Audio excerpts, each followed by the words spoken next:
અરે, કેમ છો? તમે ઊભા રહો. તમારો દીકરો તમારા માટે સુંદર કહાની લઈને આવ્યો છે. જોઈ લો અને છેલ્લા સુધી જોજો, જેથી ગડપણમાં સુંદર શીખ મળશે. જલ્દીથી આ વિડીયો લાઈક કરીને ચેનલ સબસ્ક્રાઈબ કરી દો. ચાલો શરૂ કરું. રાતના બરાબર 12 વાગ્યા હતા. બહાર એવી વરસાદ પડી રહી હતી જાણે આકાશ પણ આજે કોઈના દર્દની આંસુ વહાવી રહ્યું હોય. વીજળી ચમકતી તો આખા ગામની અંધારી ગલીઓ એક ક્ષણ માટે રોશન થઈ જતી. અને એ જ રોશનીમાં દેખાતો એક ધૂળતો પડછાયો. એક 70 વર્ષની ઘરડીમાં ભીંજાયેલી ઠંડીથી થરથરતી પોતાના જ ઘરના ઉંબરા પર ઊભી હતી અને પોતાના ધ્રુજતા કરચલીઓવાળા હાથથી એ જ દરવાજો ખખડાવી રહી હતી જેને ક્યારેક તેને પોતાના હાથથી સજાવ્યો હતો. અજય બેટા, અજય, વિજય, દરવાજો ખોલ બેટા, બહાર બહુ પાણી છે, મારા હાડકાં ધ્રુજી રહ્યા છે. અંદરથી કોઈ હલચલ ન થઈ. થોડી વાર પછી એક ઠંડો પથ્થર જેવો અવાજ આવ્યો. હવે આ ઘર તમારું નથી, આમાં ચાલ્યા જાઓ અહીંથી, અમને સુવા દો. અને પછી અંદરથી દરવાજાની કુંડી ભાગવાનો અવાજ આવ્યો. ખટાક ખટાક. એમાં પણ જેને ઘરની એક એક ઈંટને પોતાના પરસેવાથી સિંચી હતી, જેને ઘર માટે પોતાની જુવાની, પોતાનું સુખ, પોતાની દરેક ખુશી કુરબાન કરી દીધી હતી, તે જ ઘરના ઉંબરા પર વરસાદમાં ભીંજાતી જમીન પર બેસી ગઈ. તેના આંસુ વરસાદના પાણીમાં બળીને વહી ગયા, જેથી કોઈ જોઈ ન શકે કે એક માનું દિલ તૂટી ચૂક્યું છે.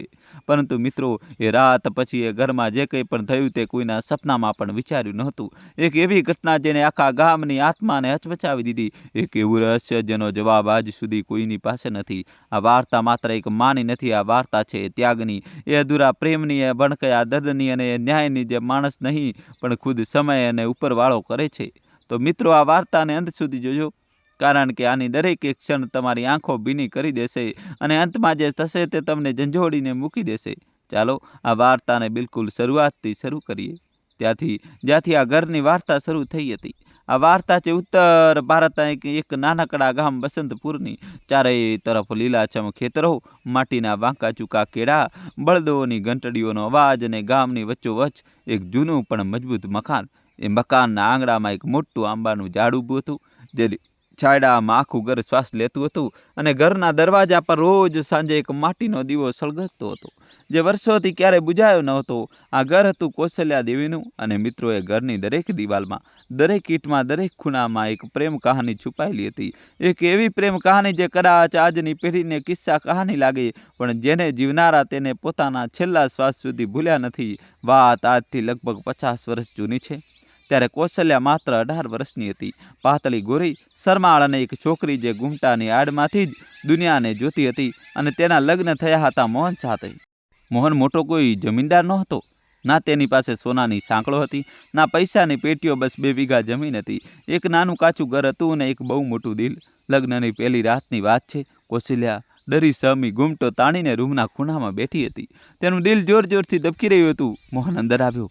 તેને ધીમેથી કૌશલ્યાની પાસે બેસતા કહ્યું, ગભરાઈશ નહીં કૌશલ્યા, હું કોઈ રાજા નથી જે તને મહેલ આપી શકું. મારી પાસે આપવા માટે સોનું ચાંદી કંઈ નથી, પણ એક વાદો કરું છું, જિંદગીના છેલ્લા શ્વાસ સુધી હું તને હસાવતો રહીશ, તારી આંખોમાં ક્યારે આંસુ નહીં આવવા દઉં. આ મોહનનો વાદો છે. કૌશલ્યાએ ઘૂમટાની આડમાંથી તેને એક નજર જોયો અને તેના હોઠ પર એક હળવું સ્મિત આવી ગયું. એ એક ક્ષણમાં એ અભણ ખેડૂતે એક છોકરીનું દિલ જીતી લીધું હતું. અને મિત્રો, મોહને પોતાનો એ વાદો નિભાવ્યો પણ ખરો. રોજ સવારે જ્યારે તે ખેતરે જવા માટે નીકળતો, ત્યારે કૌશલ્યા તેને ગામની સીમ સુધી છોડવા આવતી. મોહન વળીને જોતો, હાથ હલાવતો અને કૌશલ્યા ત્યાં સુધી ઊભી રહેતી જ્યાં સુધી તે નજરથી ઓજલ ન થઈ જાય. બપોરે જ્યારે સૂરજ માથે ચડતો, કૌશલ્યા માથા પર રોટલાની પોટલી મૂકીને માઇલો ચાલીને ખેતરે પહોંચતી. બંને તે જ આંબાના ઝાડ નીચે, જે પછીથી તેમના આંગણાની ઓળખ બન્યું, બેસીને ખાતા. મોહન રોજ એક જ વાત કહેતો, કૌશલ્યા, તારા હાથના રોટલામાં જાણે કોઈ જાદુ છે. આ સૂકો રોટલો અને ડુંગળી પણ મને રાજાનું ભોજન લાગે છે. ભગવાન કરે આ જાદુ ક્યારેય ખતમ ન થાય. અને કૌશલ્યા દર વખતે એવી જ રીતે શરમાઈને મોઢું ફેરવી લેતી, જેમ લગ્નની પહેલી રાત્રે. સાંજ ઢળતા જ જ્યારે આખું આકાશ સિંદૂર રંગમાં રંગાઈ જતું, મોહન પોતાની જૂની વાંસળી કાઢતો, આંગણામાં ખાટલો ડાળતો, કૌશલ્યાને પાસે બેસાડતો અને કલાકો સુધી વાંસળી વગાડતો રહેતો. તેની વાંસળીની ધૂન એટલી મીઠી હતી કે પડોશના લોકો પણ પોતાના દરવાજા પર ઊભા રહીને સાંભળતા. આખું ગામ કહેતું કે બસંતપુરમાં જો સાચો પ્રેમ જોવો હોય તો મોહન અને કૌશલ્યાના ઘરે જાઓ. તેમની જોડી રામ સીતા જેવી છે. કેટલાક વર્ષોથી બચત પછી મોહને નક્કી કરી લીધું કે હવે તે કાચા ઘરને પાકું બનાવશે. મિત્રો, આ કોઈ સામાન્ય વાત નહોતી. મોહને દિવસ રાત એક કરી દીધા. દિવસમાં ખેતરમાં કામ કરતો અને સાંજે જાતે ઈંટો ઉપાડતો. ગારો બનાવતો કૌશલ્યા પણ પાછળ ન રહી. તે પોતે માથા પર ઈંટો મૂકીને લાવતી, માટી ગૂંથતી, બંને મળીને પોતાના હાથોથી ઈંટ પર ઈંટ મૂકીને એ ઘરને ઊભું કર્યું. અને જે દિવસે ઘરની છેલ્લી દિવાલ બની, મોહને કૌશલ્યાનો હાથ પકડીને કહ્યું, જો કૌશલ્યા, આ માત્ર ઈંટ પથ્થરનું ઘર નથી, આ આપણા પ્રેમની નિશાની છે. જ્યાં સુધી આ ઘર ઊભું રહેશે, આપણો પ્રેમ પણ જીવતો રહેશે. દોસ્તો, છેલ્લા સુધી જોજો અને વિડીયો લાઈક કરી ચેનલ સબસ્ક્રાઈબ કરી દો. અને સાંભળ, આ ઘરમાં જે પણ આવે તેને ક્યારેય ભૂખ્યો ન મોકલીશ. આ ઘર ભૂખ્યાને અન્ન અને થાકેલાને આરામ આપશે.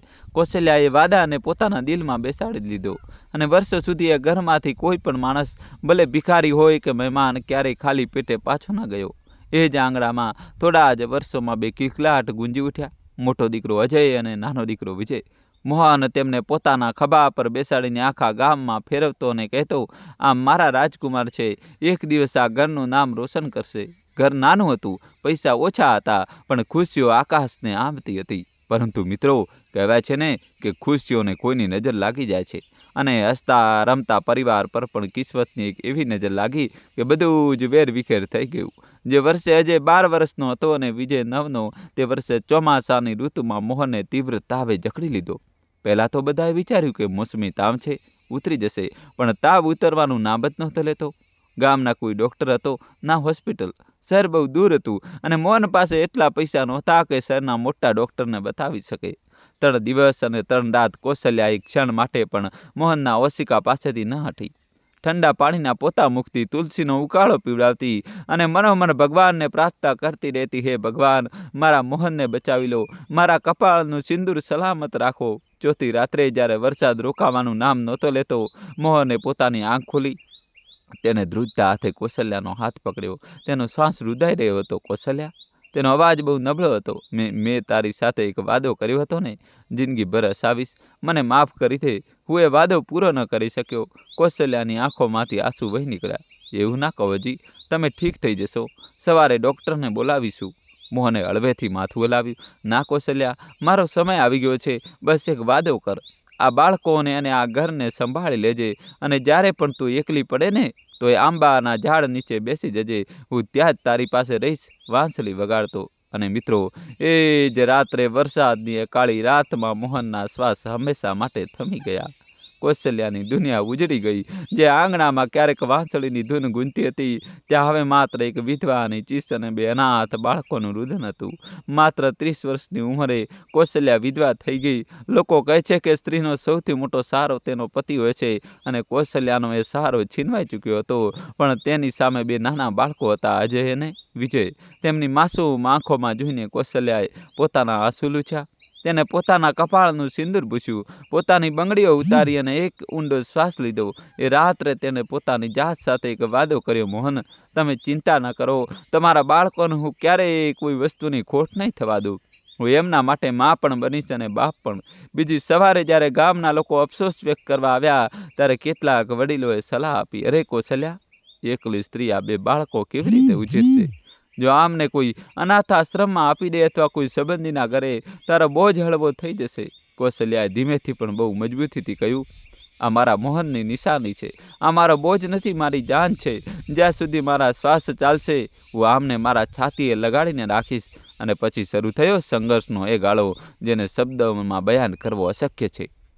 ઉનાળાના દિવસો હતા, જ્યારે સૂરજ અગન ગોળાની જેમ વરસતો.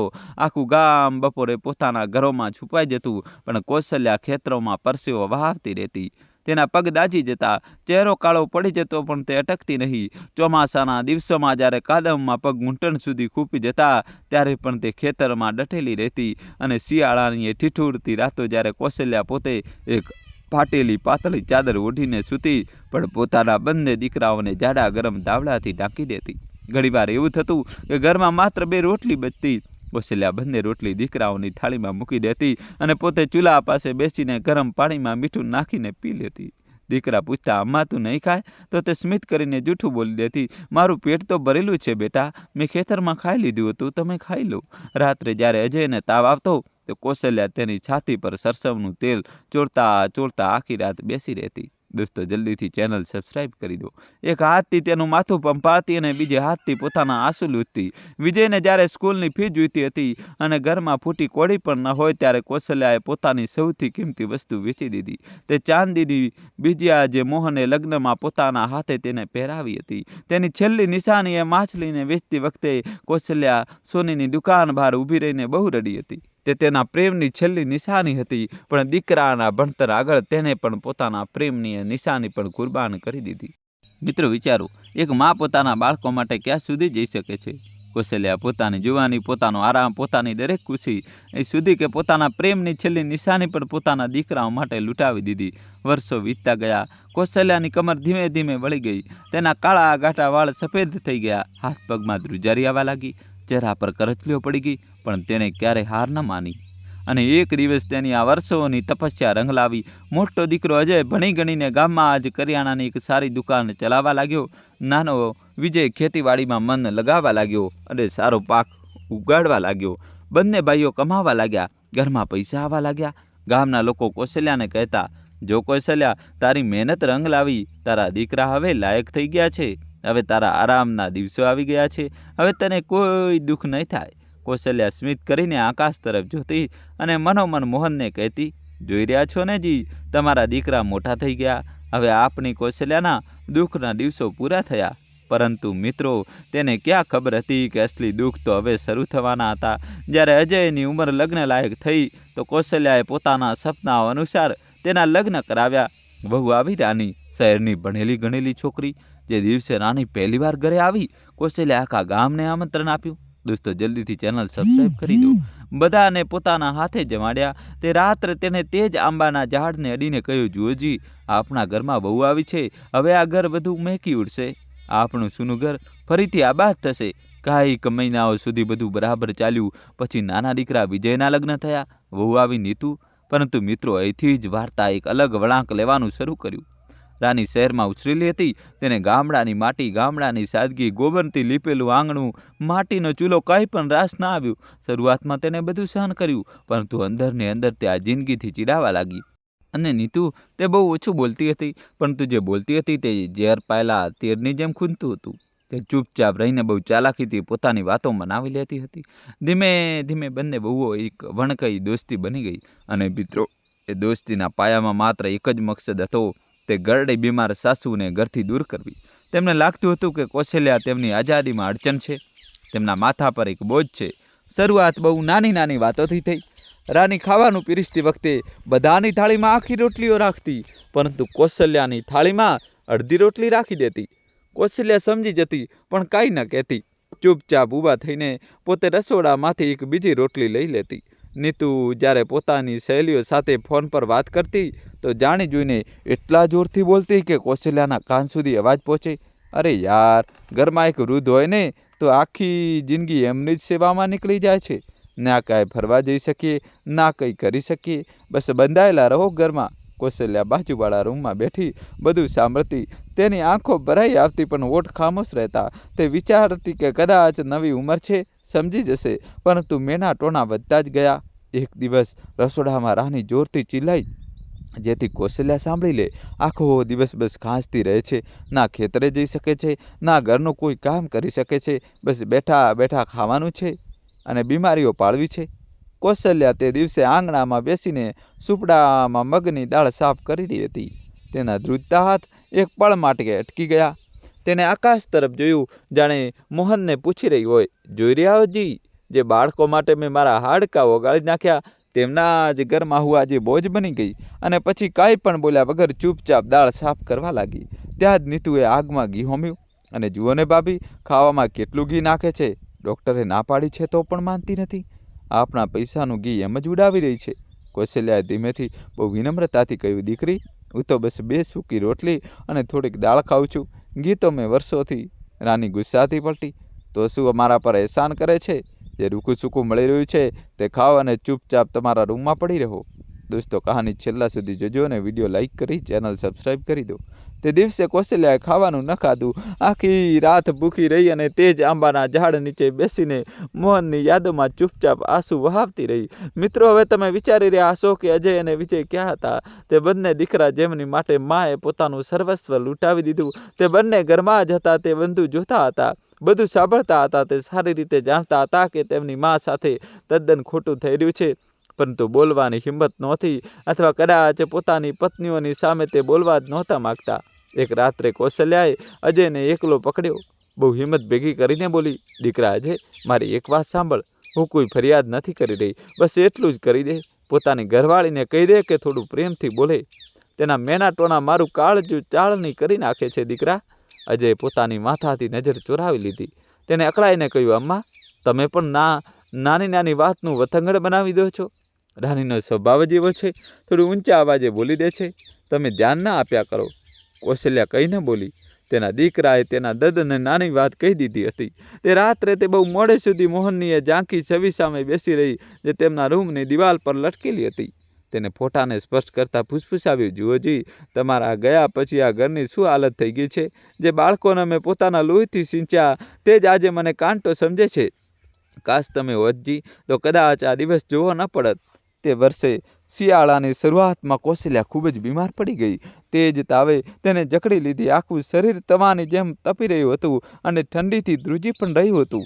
અડધી રાત્રે જ્યારે તરસથી તેનું ગળું સુકાવા લાગ્યું તો તેને નબળા અવાજે બૂમ પાડી, અજય દીકરા, અજય, થોડું પાણી દીકરા, બહુ તરસ લાગી છે. અજય તે સમયે પોતાના રૂમમાં મોબાઈલ પર કોઈ વિડીયો જોઈ રહ્યો હતો.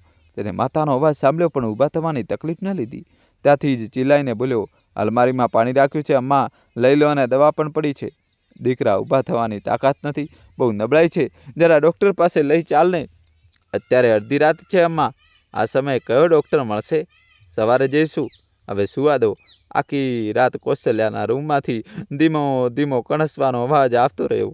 તેનામાં પાણી લેવા માટે ઊભા થવાની પણ તાકાત નહોતી. રાતના સન્નાટામાં નાનો દીકરો વિજય પોતાના રૂમમાંથી પાણી પીવા માટે ઉઠ્યો. તે પોતાના રૂમની સામેથી પસાર થયો. તેને અંદરથી આવતો કણસવાનો અવાજ સાંભળ્યો. એક ક્ષણ માટે તે રોકાયો. તેના હાથ દરવાજા તરફ વધ્યા, પણ પછી ન જાણે શું વિચારીને ત્યાંથી જ પાછો ફરી ગયો. તેને દરવાજો ન ખોલ્યો. બીજી સવારે કૌશલ્યા પોતે ઢસાતી દિવાલનો સહારો લઈને ઊભી થઈ. પોતાના હાથે પાણી લાવીને પીધું. ઓલવાયેલા ચૂલાને જોયો. બસ એટલું જ કહ્યું, હે ભગવાન, આજ બાળકો માટે તો મેં મારી આખી જિંદગી હોમી દીધી. રાતભર આમના ઓશિકા પાસે જાગતી રહી હતી, અને આજે બીમારીમાં મને એક ઘૂંટડો પાણી પીવડાવનારા પણ કોઈ નથી. તેના સુકાયેલા કરચલીઓવાળા ગાળ પર આંસુ વહી આવ્યા. તેને જલ્દીથી તેને લૂછી નાખ્યા. માતા હતી ને, તેને તો રડવાનો હક પણ છુપાઈને વાપરવો પડતો હતો. મિત્રો, આના પછી આવી એ રાત, દિવાળીની રાત. આખું ગામ દીવાઓથી ઝગમગી રહ્યું હતું. દરેક ઘરમાં મીઠાઈઓ વેચાઈ રહી હતી, ફટાકડા ફૂટી રહ્યા હતા. કૌશલ્યાના ઘરમાં પણ રોનક હતી. રાની અને નીતુએ નવા કપડાં પહેર્યા. ખૂબ સજી ધજી કૌશલ્યાએ વિચાર્યું, આજે દિવાળી છે, આજે તો બધા મળીને ખુશી મનાવશે. તેને પણ પોતાની જૂની પણ સાફ સાડી પહેરી અને હોશથી એક થાળીમાં દીવા સજાવવા લાગી, જેથી ઘરના ઉંમરે એ જ જગ્યાએ જ્યાં મોહન સાથે દર વર્ષે દીવા પ્રગટાવતી હતી ત્યાં રોશની કરી શકે. પણ જ્યારે તે થાળી લઈને ઉંબરા તરફ વધી તો રાનીએ રોકી દીધી. રહેવા દો માજી, તમારા ધ્રુજતા હાથમાંથી દીવો પડી ગયો તો આગ લાગી જશે. હું પોતે કરી લઈશ. અને પછી આખી દિવાળી કૌશલ્યા ખૂણામાં એકલી બેસી રહી. બાળકો ફટાકડા ફોડતા રહ્યા, વહુઓ કસતી ગતાતી રહી, દીકરાઓ મસ્ત રહ્યા, અને એક માતા જેને ઘરમાં 45 વર્ષ પહેલાં પહેલો દીવો પ્રગટાવ્યો હતો, તે જ ઘરના અંધારા ખૂણામાં બેસીને પોતાના વીતેલા દિવસોને યાદ કરતી રહી. તે રાત્રે એકાંતમાં તેણે પહેલીવાર ઉપરવાળાને સવાલ કર્યો, હે ભગવાન, મેં એવો કયો પાપ કર્યો જે મને આ દિવસ બતાવી રહ્યો છે? અને પછી આવી એ રાત, જેને બધું જ હંમેશા માટે બદલી નાખ્યું. બહાર મુસળધાર વરસાદ પડી રહ્યો હતો. રાતનું જમવાનું થઈ ચૂક્યું હતું. કૌશલ્યા આંગણામાં એ જ આંબાના ઝાડ નીચે રાખેલી પોતાની જૂની ખાટલા પર બેસીને વરસાદના ટીપાને પડતા જોઈ રહી હતી અને મોહનને યાદ કરી રહી હતી. અંદરના રૂમમાંથી જોરથી અવાજો આવી રહ્યા હતા. પહેલા ધીમો, પછી મોટો. રાનીનો અવાજ, સાંભળો જી, હવે મારાથી બધું સહન નથી થતું. મારો દમ ઘૂંટે છે આ ઘરમાં. સાફે સાફ સાંભળી લો, કાં તો એ ડોસી આ ઘરમાં રહેશે, કાં તો આપણે બંને એકસાથે નહીં રહી શકીએ. પછી નીતુનો દબાયેલો અવાજ આવ્યો, ભાભી બિલકુલ સાચું કહી રહ્યા છે. અને કાલે પડોશના કાકી પણ કહેતા હતા, જ્યારથી આ ઘરમાં છે, ઘરમાં અશુભતા મનસુયત છવાયેલી રહે છે. ગરડાઓએ દીકરા પર બોજ ન બનવું જોઈએ, તેમને અલગ રહેવું જોઈએ અથવા કોઈ આશ્રમમાં. પછી એક લાંબી અને ઊંડી શાંતિ છવાઈ ગઈ અને એ શાંતિને તોડતો અજયનો અવાજ આવ્યો, ભારે અને થકેલો. ઠીક છે, જેવું તમે લોકો કહો છો એવું જ થશે. મિત્રો, કૌશલ્યાના ધ્રુજતા હાથમાં જે ચાનો ગ્લાસ હતો તે ધ્રુજી ગયો. ચા છલકાઈને તેના હાથ પર પડી, પણ તેને બળતરાનો અહેસાસ પણ ન થયો, કારણ કે તે સમયે તેનું કાળજું બળી રહ્યું હતું. તેને બધું સાંભળી લીધું હતું, પોતાના દીકરાના મોઢેથી પોતાનો ફેસલો સાંભળી લીધો હતો. થોડી વાર પછી અજય ધીમે ધીમે ચાલતો કૌશલ્યાના રૂમના દરવાજે આવીને ઊભો રહી ગયો. તે અંદર ના આવ્યો. દરવાજા પર જ ઊભા નજર ઝુકાવીને તેણે કહ્યું, અમ્મા, તમે થોડા દિવસ ગામના મંદિરમાં રહી લો. ત્યાં શાંતિ રહેશે, પૂજા પાઠ કરજો, તમારું મન પણ લાગ્યું રહેશે. અહીં તમને પરેશાની થાય છે. કૌશલ્યા પોતાના દીકરા તરફ જોયું અને મિત્રો એક ક્ષણ તેની આંખો સામે આખી જિંદગી ફરી ગઈ. આ એ જ બાળક હતો જે તાવમાં અમ્મા અમ્મા કહીને રડતો હતો અને કૌશલ્યા આખી રાત તેને છાતી સરસો ચાંપી રાખતી હતી. આ એ જ બાળક હતો જે તેની સાડીનો પલ્લું પકડીને ડરતા ડરતા શાળાએ જતો હતો. આ એ જ બાળક હતો જે કહેતો હતો, અમ્મા, હું મોટો થઈને બહુ પૈસા કમાઈશ અને તને હાથો હાથ રાખીશ. અને આજે એ જ બાળક આ વરસાદની કાળી રાતમાં તેને એ જ ઘરમાંથી કાઢી રહ્યો હતો જે પોતે કૌશલ્યાએ પોતાના હાથે બનાવ્યું હતું. કૌશલ્યાનો અવાજ ધ્રુજ્યો, પણ તેમાં એક અજીબ સ્થિરતા હતી. દીકરા, આ ઘર તારા પિતાએ બનાવ્યું હતું? નહીં, મેં અને તારા પિતાએ મળીને બનાવ્યું હતું. આ જ આંગણામાં તે અને વિજયે ચાલતા શીખ્યું હતું. આ જ આંબાના ઝાડ નીચે તારા પિતા વાંસળી વગાડતા હતા. આ ઘરની દરેક ઈંટમાં મારો પરસેવો છે. દીકરા, અજય નજર વધુ ઝુકાવી લીધી. તે કંઈ બોલી ન શક્યો. ત્યાં જ પાછળથી વિજય આવ્યો. તેને રૂખા સ્વરમાં કહ્યું, અમ્મા, હવે આ ઘર અમારા નામે છે, કાગળોમાં અમારું નામ છે. તમે બસ થોડા દિવસ મંદિરમાં રહી લો, પછી જોઈશું. થોડા દિવસ? કૌશલ્યા મનોમન હસી. એક દર્દ ભરેલું હાસ્ય. તે જાણતી હતી કે આ થોડા દિવસ ક્યારેય પૂરા નથી થતા. આ થોડા દિવસનો મતલબ છે હંમેશા માટે. કૌશલ્યા ધીમે ધીમે ઊભી થઈ. તેને પોતાની જૂની ફાટેલી ચાદર ઉપાડી, એ જ ચાદર જે તેણે અને મોહને ક્યારેક એક સાથે ઓઢી હતી અને જે આજે તેની એકમાત્ર સંપત્તિ હતી. પછી તેની નજર દિવાલ પર લટકેલી મોહનની છબી ફોટો પર પડી. તે ધીમે ધીમે ફોટો તરફ વધી, જેથી તેને પોતાની સાથે લઈ જઈ શકે. એ ફોટો અહીં જ રહેશે, રાનીએ પાછળથી તીખા અવાજે કહ્યું. ઘરના વડીલોનો ફોટો ઘરમાં જ રહે છે. કૌશલ્યાના વધતા હાથ રોકાઈ ગયા.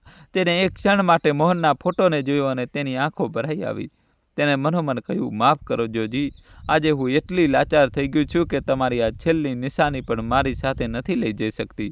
પણ કંઈ વાંધો નહીં, તમે તો હંમેશા મારા દિલમાં છો. પછી તે ધીમે ધીમે ચાલતી આંગણામાં આવી. તેને આંબાના ઝાડના થડને પ્રેમથી સ્પર્શ કર્યો, જાણે કોઈ બહુ જૂના, બહુ પોતાના મિત્ર પાસેથી છેલ્લી વિદાય થઈ રહી હોય. તેને ઉમરાને જોયો, જેને તેને 45 વર્ષ સુધી રોજ સજાવ્યો સવાર્યો હતો, રોજ સાવરણી લગાવી હતી, રોજ દીવો પ્રગટાવ્યો હતો, અને પછી પાછળ વળ્યા વગર વરસાદમાં ભીંજાતી એ ઘરડી એકલી માતા ગામની અંધારી સુમસામ ગલીઓમાં ચાલી નીકળી.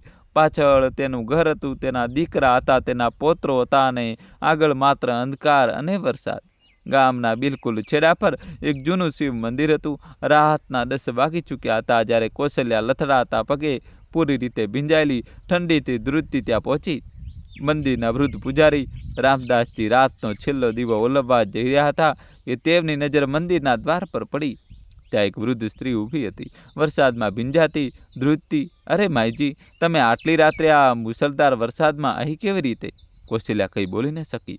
વર્ષોથી જે દર્દ તેને પોતાની છાતીમાં દબાવી રાખ્યું હતું, તે આજે બંધ તોડીને બહાર આવી ગયું. તે ધ્રુસકે રડી પડી. રામદાસજી એક ભલા માણસ હતા. તેઓ તેને સહારો આપીને મંદિરની અંદર લઈ ગયા. તેમણે એક સૂકો ધાબળો કાઢીને તેને ઓઢાડ્યો અને ચૂલા પર ગરમા ગરમ ચા બનાવી. પીઓ માયજી, થોડો ગરમ થઈ જાઓ, અને જો મન હોય તો જણાવો શું થયું. કૌશલ્યાએ ધ્રુજતા હાથે ચાનો ગ્લાસ પકડ્યો અને તૂટેલા શબ્દોમાં તેને પોતાની આખી વાર્તા સંભળાવી દીધી. રામદાસજી સાંભળતા રહ્યા અને તેમની આંખો પણ ભીની થતી ગઈ. તેમણે કહ્યું, માયજી, તમે દુઃખી ન થાઓ. આ ભગવાનનું ઘર છે. આજથી આ મંદિર જ તમારું ઘર છે અને હું તમારા દીકરા જેવો છું. જ્યાં સુધી હું જીવતો છું, તમને કોઈ કમી નહીં થવા દઉં. તે રાત્રે કૌશલ્યા મંદિરના એક ખૂણામાં ઠંડી જમીન પર સૂતી રહી. ઊંઘ તેની આંખોથી કોસો દૂર હતી. તે આંખો બંધ કરતી તો તેને પોતાના દીકરાઓનું બાળપણ યાદ આવતું. તેને યાદ આવતું જ્યારે અજય માત્ર 3 વર્ષનો હતો અને તાવમાં એટલો રડ્યો હતો કે કૌશલ્યાએ આખી રાત તેને પોતાની છાતી સરસો ચાંપીને રાખ્યો હતો. સવારે જ્યારે તાવ ઉતર્યો ત્યારે અજય આંખો ખોલીને એક પ્યારીસી મુસ્કાન આપી હતી. તે એક સ્મિત માટે કૌશલ્યા આખી રાત જાગી હતી. મિત્રો, કહાનીમાં ટ્વિસ્ટ આવશે, છેલ્લા સુધી જોજો અને વિડીયો લાઈક કરી ચેનલ સબસ્ક્રાઈબ કરી દો. પછી તેને વિજય યાદ આવ્યો જ્યારે તે 5 વર્ષનો હતો અને કૌશલ્યા તેને ખભા પર બેસાડીને ગામના મેળામાં લઈ ગઈ હતી. વિજયે એક રંગબેરંગી રમકડું માંગ્યું હતું. કૌશલ્યા પાસે પૈસા નહોતા તો તેને પોતાની છેલ્લી ચાંદીની વીંટી વેચીને રમકડું ખરીદ્યું હતું. વિજય કેટલો ખુશ થયો હતો તેને આજ સુધી નથી ખબર કે તે નાના એવા રમકડા માટે તેની માતાએ શું કુરબાન કર્યું હતું. આંસુ વહેતા રહ્યા, પરંતુ મિત્રો ધ્યાન આપો, તે રાત્રે તે તૂટી ગયેલી માતાએ કામ ન કર્યું. તેને પોતાના દીકરાઓને એક પણ બદુઆ ના આપી, એક પણ શ્રાપ ના આપ્યો. એક માતાનું દિલ કેટલું મોટું હોય છે. જે દીકરાઓએ તેને અડધી રાત્રે વરસાદમાં ઘરની બહાર કાઢી મૂકી, તેમના માટે જ તેને આકાશ તરફ હાથ જોડીને કહ્યું, હે ભગવાન, મારા બાળકોને કંઈ ન કહેતા, બસ તેમને થોડીક સદબુદ્ધિ આપી દેજો અને મારા મોહન જ્યાં પણ હો તેમને માફ કરી દેજો. આ હજી નાદાન છે, પરંતુ મિત્રો જે રાત્રે એક સચ્ચી માતાનું દિલ તૂટ્યું, બરાબર તે રાતથી તે ઘરમાં કેટલીક અજીબો ગરીબ ઘટનાઓ શરૂ થઈ ગઈ. આગલી સવારે સૌથી પહેલાં રાની ઉઠી. તેને જોયું ઘરનો ભારે મુખ્ય દરવાજો પૂરો ખુલ્લો છે. તેને સારી રીતે યાદ હતું કે તેને રાત્રે પોતે પોતાના હાથે સાંકળ લગાવી હતી અને અંદરથી તાળું પણ માર્યું હતું. કદાચ બરાબર બંધ નહીં થયું હોય. તેને પોતાને સમજાવી, પરંતુ જ્યારે તે રસોડામાં ગઈ તો તેના હોશ ઉડી ગયા. રાતે પાટલા ઉપર રાખેલું દૂધનું ભારે પિત્તળનું વાસણ પરસ્પર ઊંધું પડ્યું હતું. આખું દૂધ પરસ્પર ફેલાઈ ગયું હતું. તે પાટલો એટલો ઊંચો હતો કે કોઈ બિલાડી પણ ત્યાં પહોંચી શકતી નહોતી અને પવનથી તો તે વાસણ પડી જ ન શકે. રાની થોડી ડરી ગઈ, પરંતુ તેને વાતને ટાળી દીધી. તે જ દિવસે સાંજે જ્યારે બધા લોકો નીચે બેઠા હતા, ઉપરના રૂમમાંથી અચાનક એક જોરદાર અવાજ આવ્યો, ધડામ. અજય અને વિજય બંને દોડીને ઉપર ગયા. તેમણે જે જોયું તેનાથી તેમના રૂવાડા ઊભા થઈ ગયા. દિવાલ પર વર્ષોથી લટકેલો મોહનનો તે ફોટો, જેને કૌશલ્યા પોતાની સાથે લઈ જઈ શકતી નહોતી, તે નીચે ફરશ પર પડેલો હતો અને તેનો કાચ તૂટીને વેરવિખેર થઈ ગયો હતો. તે ભારે લાકડાની ફ્રેમ એક મજબૂત લોખંડની ખીલી પર વર્ષોથી લટકેલી હતી. આજ સુધી ક્યારેય હલી નહોતી, તો આજે અચાનક કેવી રીતે પડી ગઈ? અજય ધ્રુજતા હાથે તે ફોટો ઉઠાવ્યો. તેને પોતાના પિતાનો ચહેરો જોયો અને મિત્રો તે પળે તેના દિલમાં એક અજીબ સરખી ગભરામણ દોડી ગઈ. જાણે તેના પિતા તેને તૂટેલા કાચની પાછળથી ઘૂરી રહ્યા હોય, તાકી રહ્યા હોય. પરંતુ તેને પોતાને સમજાવ્યું, જૂની ખીલી હશે, ઢીલી થઈ ગઈ હશે. પરંતુ રાનીએ ડરતા ડરતા કહ્યું, અજય, આ સારું નહોતું થઈ રહ્યું.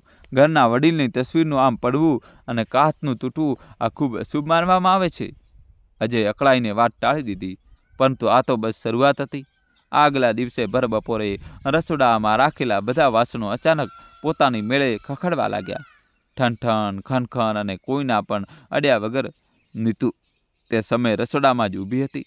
તે આ જોઈને એટલી ડરી ગઈ કે ચીસો પાડતી બહાર ભાગી અને કેટલાય કલાકો સુધી તેની બોલતી બંધ થઈ ગઈ. તે જ રાત્રે વિજય પાણી પીવા માટે ઉઠ્યો. આંગણામાંથી પસાર થતી વખતે તેની નજર આંબાના ઝાડ નીચે પડી અને ત્યાં ચાંદની રાતમાં તેને એક પડછાયો દેખાયો. એક નમેલી બુઢી સ્ત્રીનો પડછાયો, જે તે જ જગ્યાએ બેઠી હતી જ્યાં કૌશલ્યા દર સાંજે બેસતી હતી. તેને એક ફાટેલી તૂટેલી જૂની સાડી પહેરી રાખી હતી. વિજયનું ગળું સુકાઈ ગયું. તેનો અવાજ કાંપી ઉઠ્યો, કોણ છે ત્યાં? કોઈ જવાબ ના આવ્યો. પડછાયો એમ જ બેસી રહ્યો. વિજય હિંમત કરીને એક ડગલું આગળ વધાર્યું અને જેવું તેને બીજું ડગલું વધાર્યું, તે પડછાયો હવામાં ઓગળીને ગાયબ થઈ ગયો. વિજય તે રાત્રે ફરી ઊંઘી ન શક્યો. તે આખી રાત આંખો ખુલ્લી રાખીને પોતાના પલંગ પર પડ્યો, છતને ઘૂરતો રહ્યો. આગલા કેટલાક દિવસોમાં તે આખા ઘરનો માહોલ જ બદલાઈ ગયો. ઘરના નાના બાળકો કોઈ પણ કારણ વગર રાતભર રડતા રહેતા. તેમને ચૂપ કરાવવા મુશ્કેલ થઈ જતા. તાજું બનાવેલું ખાવાનું થોડી જ વારમાં સડી જતું અને બદબૂ મારવા લાગતું. અને રાતના ગાઢા સન્નાટામાં ઘરના કોઈ ખૂણામાંથી કોઈ સ્ત્રીના ધીમે ધીમે ડૂસકા ભરવાનો અવાજ આપતો. પરંતુ જ્યારે કોઈ શોધવા જતું તો કોઈ મળતું નહીં. ગામમાં આ વાતો આગની જેમ ફેલાઈ ગઈ. લોકો આપસમાં કાન ભંભેરણી કરવા લાગ્યા, ગપસપ કરવા લાગ્યા. અરે, જે ઘરમાંથી એક માતાની આંસુઓ સાથે કાઢવી મૂકવામાં આવે, તે ઘરમાં તો ખુદ ભગવાન રૂઠી જાય છે. ગામની વૃદ્ધ સ્ત્રીઓ માથું દુડાવીને કહેતી, માતાનું દિલ જો તૂટી જાય ને તો ઘરને તૂટતા વાર નથી લાગતી. માતાની હાય ખૂબ ખરાબ હોય છે. ભલે જેને જુબાનથી કંઈ ન કહ્યું હોય, પરંતુ મિત્રો આ પડછાયા અને અવાજો તો બસ શરૂઆત હતી. અસલી ચોટ તો હજી બાકી હતી. એક સવારે અજય પોતાની દુકાન ખોલવા પહોંચ્યો જ હતો કે અચાનક દુકાનના પાછળના ગોદામમાંથી ધુમાડો નીકળવા લાગ્યો. જોત જોતામાં આગની જ્વાળા ઉઠવા લાગી. આખું ગોદામ બળીને ખાખ થઈ ગયું. મહિનાઓ ભેગા કરેલો માલ, લાખોનું સામાન બધું રાખ થઈ ગયું. સૌથી અજીબ વાત તો એ હતી કે આગ લાગવાનું કોઈ કારણ જ ન મળ્યું. ના વીજળીને કોઈ ગરબડ હતી, ના કોઈ સળગતી વસ્તુ હતી, ના કોઈ તણખો હતો. આગ પોતાની મેળે લાગી અને ફક્ત ગોદામ બળીને શાંત થઈ ગયું. અજય માથું પકડીને બેસી ગયો. તેની વર્ષોની કમાણી એક પળમાં રાખ થઈ ગઈ હતી. બીજી તરફ વિજયના ખેતરોની હાલત પણ અજીબ થઈ ગઈ. એ જ ખેતર જેને ક્યારેય કૌશલ્યાએ પોતાના લોહી પરસેવાથી સિંચ્યું હતું, તે હવે અચાનક સુકાવા લાગ્યું. પાક પીળો પડીને કરમાવા લાગ્યો. આશ્ચર્યની વાત તો એ હતી કે આજુબાજુના બધા ખેતરો લીલાછમ હતા. બસ વિજયનું ખેતર જાણે કોઈએ તેના પર અભિશાપ નાખી દીધો હોય એમ સુકાતું ચાલ્યું ગયું. ઘરમાં પૈસાની ભારે તંગી આવી ગઈ. જે ઘર ક્યારેક ખુશીઓથી ભરેલું હતું, હવે ત્યાં ઝઘડા અને ચિંતાનો માહોલ હતો.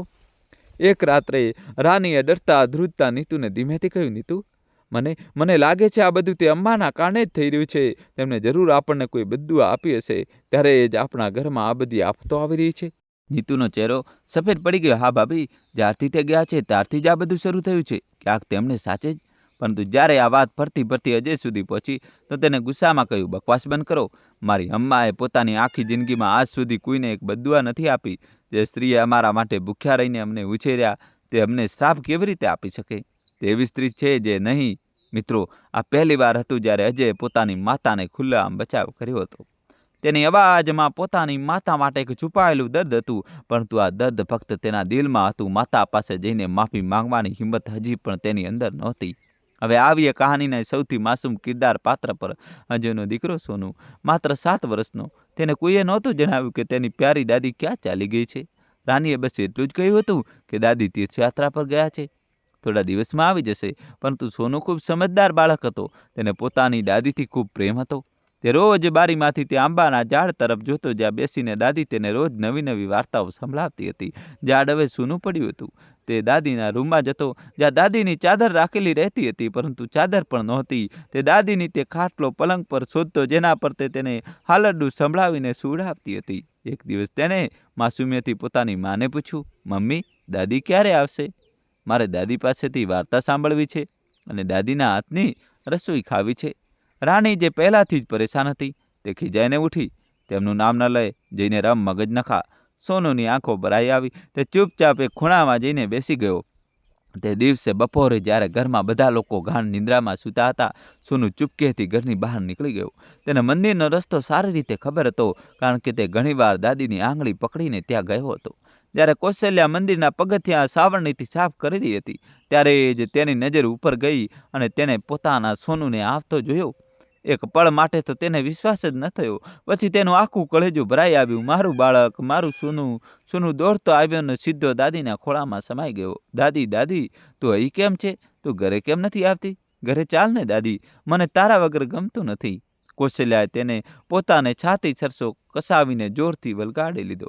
તેના વાળ પંપાળ્યા, તેના કપાળને ચૂમ્યું. તેની આંખોમાંથી આંસુ વહી રહ્યા હતા, પરંતુ હોઠ પર સ્મિત હતું. નહીં બેટા, હવે મારું ઘર તો આ જ છે. આ ભગવાનનું ઘર છે. પરંતુ દાદી, ઘર પેલું આંબાનું ઝાડ તારી રાહ જોઈ રહ્યું છે, અને હું પણ. કૌશલ્યા રડતા રડતા હસી પડી. અરે મારા લાલ, જ્યારે માણસને ભગવાનનું ઘર મળી જાય ને, તો તેમાંથી સારું કોઈ ઘર નથી હોતું. અહીં તારા દાદાજી પણ મારી પાસે રહે છે. સોનુ તે દિવસે 2 કલાક દાદી પાસે રહ્યો. દાદીમાએ પોતાના હાથે તેને પ્રસાદ ખવડાવ્યો અને એ જ જૂની વાર્તા સંભળાવી, એક રાજા અને તેની તેગાયેલી માતાની વાર્તા, જેને સાંભળીને સોનુ હંમેશા ઊંઘી જતો હતો. જેથી વખતે સોનુએ દાદીનો હાથ પકડીને કહ્યું, દાદી, હું રોજ તને મળવા આવીશ, પાક્કું. કૌશલ્યાએ તેનું કપાળ ચૂમ્યું. આવજે બેટા, જરૂર આવજે. તું આવે છે ને, તો મને લાગે છે જાણે તારા દાદાજી ફરીથી મારે પાછા આવી ગયા. તું જ મારી છેલ્લી ખુશી છે. મિત્રો, કિસ્મતે, નસીબે કદાચ કંઈક ઓર જ મંજૂર હતું. આ વાતમાં ફક્ત 3 દિવસની પછીની વાત છે. સાંજનો સમય હતો. આકાશમાં વાદળો ઘેરાયેલા હતા. ગામની પાસેથી એક નદી વહેતી હતી, જે વરસાદની ઋતુમાં તોફાની બની જતી હતી અને તેનો પ્રવાહ ખૂબ ખતરનાક થઈ જતો હતો. તે સાંજે સોનુ પોતાના કેટલાક મિત્રો સાથે વડીલોથી છુપાઈને તે જ નદીના કિનારે રમવા ચાલ્યો ગયો. ઘરમાં કોઈને આની ખબર નહોતી. એક દિવસ પહેલા જોરદાર વરસાદ પડ્યો હતો, તેથી નદીનો પ્રવાહ તેજ હતો અને કિનારાની માટી ખૂબ ભીની અને લપસણી હતી. સોનુએ પાણીમાં એક ચમકતો રંગબેરંગી પથ્થર જોયો. તેને ઉઠાવવા માટે તે કિનારા પર નમ્યો. તેને એક પગ ભીની માટી પર લપસ્યો અને છપાક તે સીધો તે ઉફનતી ખતરનાક નદીમાં જઈ પડ્યો. ડૂબવા લાગ્યો. બચાવો, કોઈ બચાવો! તેના મિત્રો ચીસો પાડવા લાગ્યા, બૂમો પાડવા લાગ્યા. સમાચાર આખા ગામમાં વીજળીની જેમ ફેલાઈ ગયા. અજય, રાની, વિજય, નીતુ બધા પોતાનું બધું જ છોડીને પાગલોની જેમ દોડતા નદીના કિનારે પહોંચ્યા. ગામના કેટલાક જુવાન મર્દો નદીમાં ઉતરવાની કોશિશ કરવા લાગ્યા, પરંતુ પ્રવાહ એટલો તેજ અને ખતરનાક હતો કે કોઈ પણ પાણીમાં 2 ડગલાથી વધારે આગળ વધી શકતું નહોતું. અને નદીની વચ્ચે સોનુ પોતાની નાની નાની હાથ પગથી પાણીમાં ફાંફા મારી રહ્યો હતો, ડૂબી રહ્યો હતો અને બહાર આવી રહ્યો હતો. બચાવો, મમ્મી, પપ્પા, બચાવી લો મને! રાની કિનારા પર ઊભા રહીને પોતાનું માથું કૂટતી પાગલોની જેમ ચીસો પાડી રહી હતી. મારો દીકરો, કોઈ મારા દીકરાને બચાવી લો! અજય બિલકુલ લાચાર, હાથ ઘસતો ઊભો હતો. તેની આંખોની સામે તેનો એકનો એક દીકરો ડૂબી રહ્યો હતો અને તે કંઈ કરી શકતો ન હતો. ત્યારે જ મિત્રો, દૂરના ગામના તે કેળા પગદંડી પર એક પડછાયો ઝડપથી ભાગતો આવતો દેખાયો. સફેદ વાળ હવામાં લહેરાઈ રહ્યા હતા, સફેદ સાડી અને ધ્રુજતા ગરડા પગ, પરંતુ તે પગમાં આજે અજબ સરખી ઝડપ હતી. આ કૌશલ્યા દેવી હતી. કોઈ ગામવાળાએ ભાગતા જઈને મંદિરે ખબર આપી દીધી હતી કે તેનો પૌત્ર સોનુ નદીમાં ડૂબી રહ્યો છે. અને આ સાંભળતા જ કૌશલ્યાએ એક પળ પણ વિચાર ન કર્યો. ના પોતાની ઉંમર જોઈ, ના પોતાની નબળાઈ, ના પોતાની બીમારી. તે સીધી ભાગતી નદીના કિનારે આવી અને રોકાયા વગર તે ઉફનતી ખતરનાક નદીમાં કૂદી પડી. અમ્મા, નહીં, રોકાઓ! અજય જોરથી ચીસ પાડી ઉઠ્યો. એનું દિલ ધબકારો ચૂકી ગયું, પણ કૌશલ્યા રોકનારાઓ માના નહોતા. નદીનો તેજ બહાવ એ વૃદ્ધ નબળા શરીરને પણ પોતાની સાથે ખેંચવા લાગ્યો. એમના પગ નદીના તળિયે ટકી જ નહોતા રહ્યા. પાણી એમના ગળા સુધી આવી રહ્યું હતું, છતાં એ રોકાયા નહીં, નમ્યા નહીં અને પોતાના છેલ્લા શ્વાસ સુધીની તાકાત લગાવીને ધીમે ધીમે સોનુ તરફ વધતા રહ્યા અને આખરે સોનુ સુધી પહોંચી ગયા. તેમને પોતાના કાંપતા છતાં મજબૂત હાથોથી સોનુને મજબૂતીથી પકડી લીધો. દાદી! સોનુએ રોતા રોતા પોતાના બંને હાથ દાદીના ગળામાં નાખી દીધા. હવે સૌથી મુશ્કેલ કામ હતું પાછા કિનારા સુધી આવવાનું. કૌશલ્યાએ પોતાનો પૂરો જીવ લગાવી દીધો. તેમણે સોનુને પોતાના ઉપર ઉચકીને કિનારા તરફ ધકેલવાનું શરૂ કર્યું. મિત્રો, જલ્દીથી ચેનલ સબસ્ક્રાઈબ કરી દો અને વિડીયો લાઈક કરી દો. છેલ્લા સુધી જોજો. તેમના પોતાના માથા પર પાણી વહી રહ્યું હતું, પણ તેમણે સોનુનું માથું પાણીથી ઉપર રાખ્યું. આ જોઈને ગામના 2 જુવાન છોકરાઓને હિંમત પાછી આવી. તેમણે એક મજબૂત દોરડું પકડ્યું અને પાણીમાં ઉતરીને કોઈક રીતે દાદી અને પૌત્ર બંનેને ખેંચીને બહાર કાઢ્યા. કિનારા પર પહોંચતા જ સૌથી પહેલાં સોનુને બચાવી લેવાયો. એ ઉધરસ ખાતા અને પાણી ઓગતા ઓગતા ભાનમાં આવી ગયો. પણ જેવી કૌશલ્યાએ પોતાના પૌત્રને સુરક્ષિત જોયો, જેવો એમનો મકસદ પૂરો થયો, એમની આંખો મીચાઈ ગઈ. એમનું થાકેલું વૃદ્ધ શરીર જવાબ આપી ગયું. એ કિનારાની ભીની માટી પર બેભાન થઈને પડી ગઈ. અમ્મા, અમ્મા! અજય અને વિજય બંને દોડીને એમની પાસે આવ્યા. એમને તરત જ ગામના ડૉક્ટર પાસે લઈ જવામાં આવ્યા. ડૉક્ટરે તપાસ કરીને ગંભીર ચહેરે કહ્યું, જુઓ, એમની ઉંમર ખૂબ વધારે છે, શરીર પહેલાંથી જ ખૂબ નબળું અને બીમાર છે. ઉપરથી આટલું ઠંડુ પાણી અને આટલો આઘાત. ભગવાનનો શુક્ર છે કે તમે લોકો વખતે જ લઈ આવ્યા. જો થોડી વાર વધુ થઈ હોત તો એમનો જીવ પણ જઈ શકતો હતો. અજય પોતાની માના ખાટલા પાસે એક સ્ટૂલ પર બેઠો હતો. તેને પહેલીવાર આટલા ધ્યાનથી પોતાની માનો ચહેરો જોયો. કેટલો થાકેલો ચહેરો હતો, કેટલી ઊંડી કરચલીઓ હતી એના પર. દરેક કરચલી એના કોઈને કોઈ સંઘર્ષની વાર્તા કહી રહી હતી. કેટલા સફેદ વાળ હતા, દરેક વાળ એના કોઈને કોઈ ત્યાગની નિશાની હતો. અને મિત્રો, અજયને અહેસાસ થયો કે આ એ જ ચહેરો હતો જેના બાળપણની દરેક મુસીબતના તેની સામે ઢાલ બનીને ઊભો રહેતો હતો. દરેક તાવમાં, દરેક ડરમાં, દરેક મુશ્કેલીમાં આ જ ચહેરો એનો સહારો હતો. અને એ જ ચહેરાને તેને એક વરસાદની અંધારી રાતે પોતાના ઘરમાંથી ધક્કા મારીને કાઢી મૂક્યો હતો. અજયનો સાદ રૂંધાઈ ગયો. એની આંખોમાંથી આંસુ ટપકી પડ્યા, જેને એ રોકી ન શક્યો.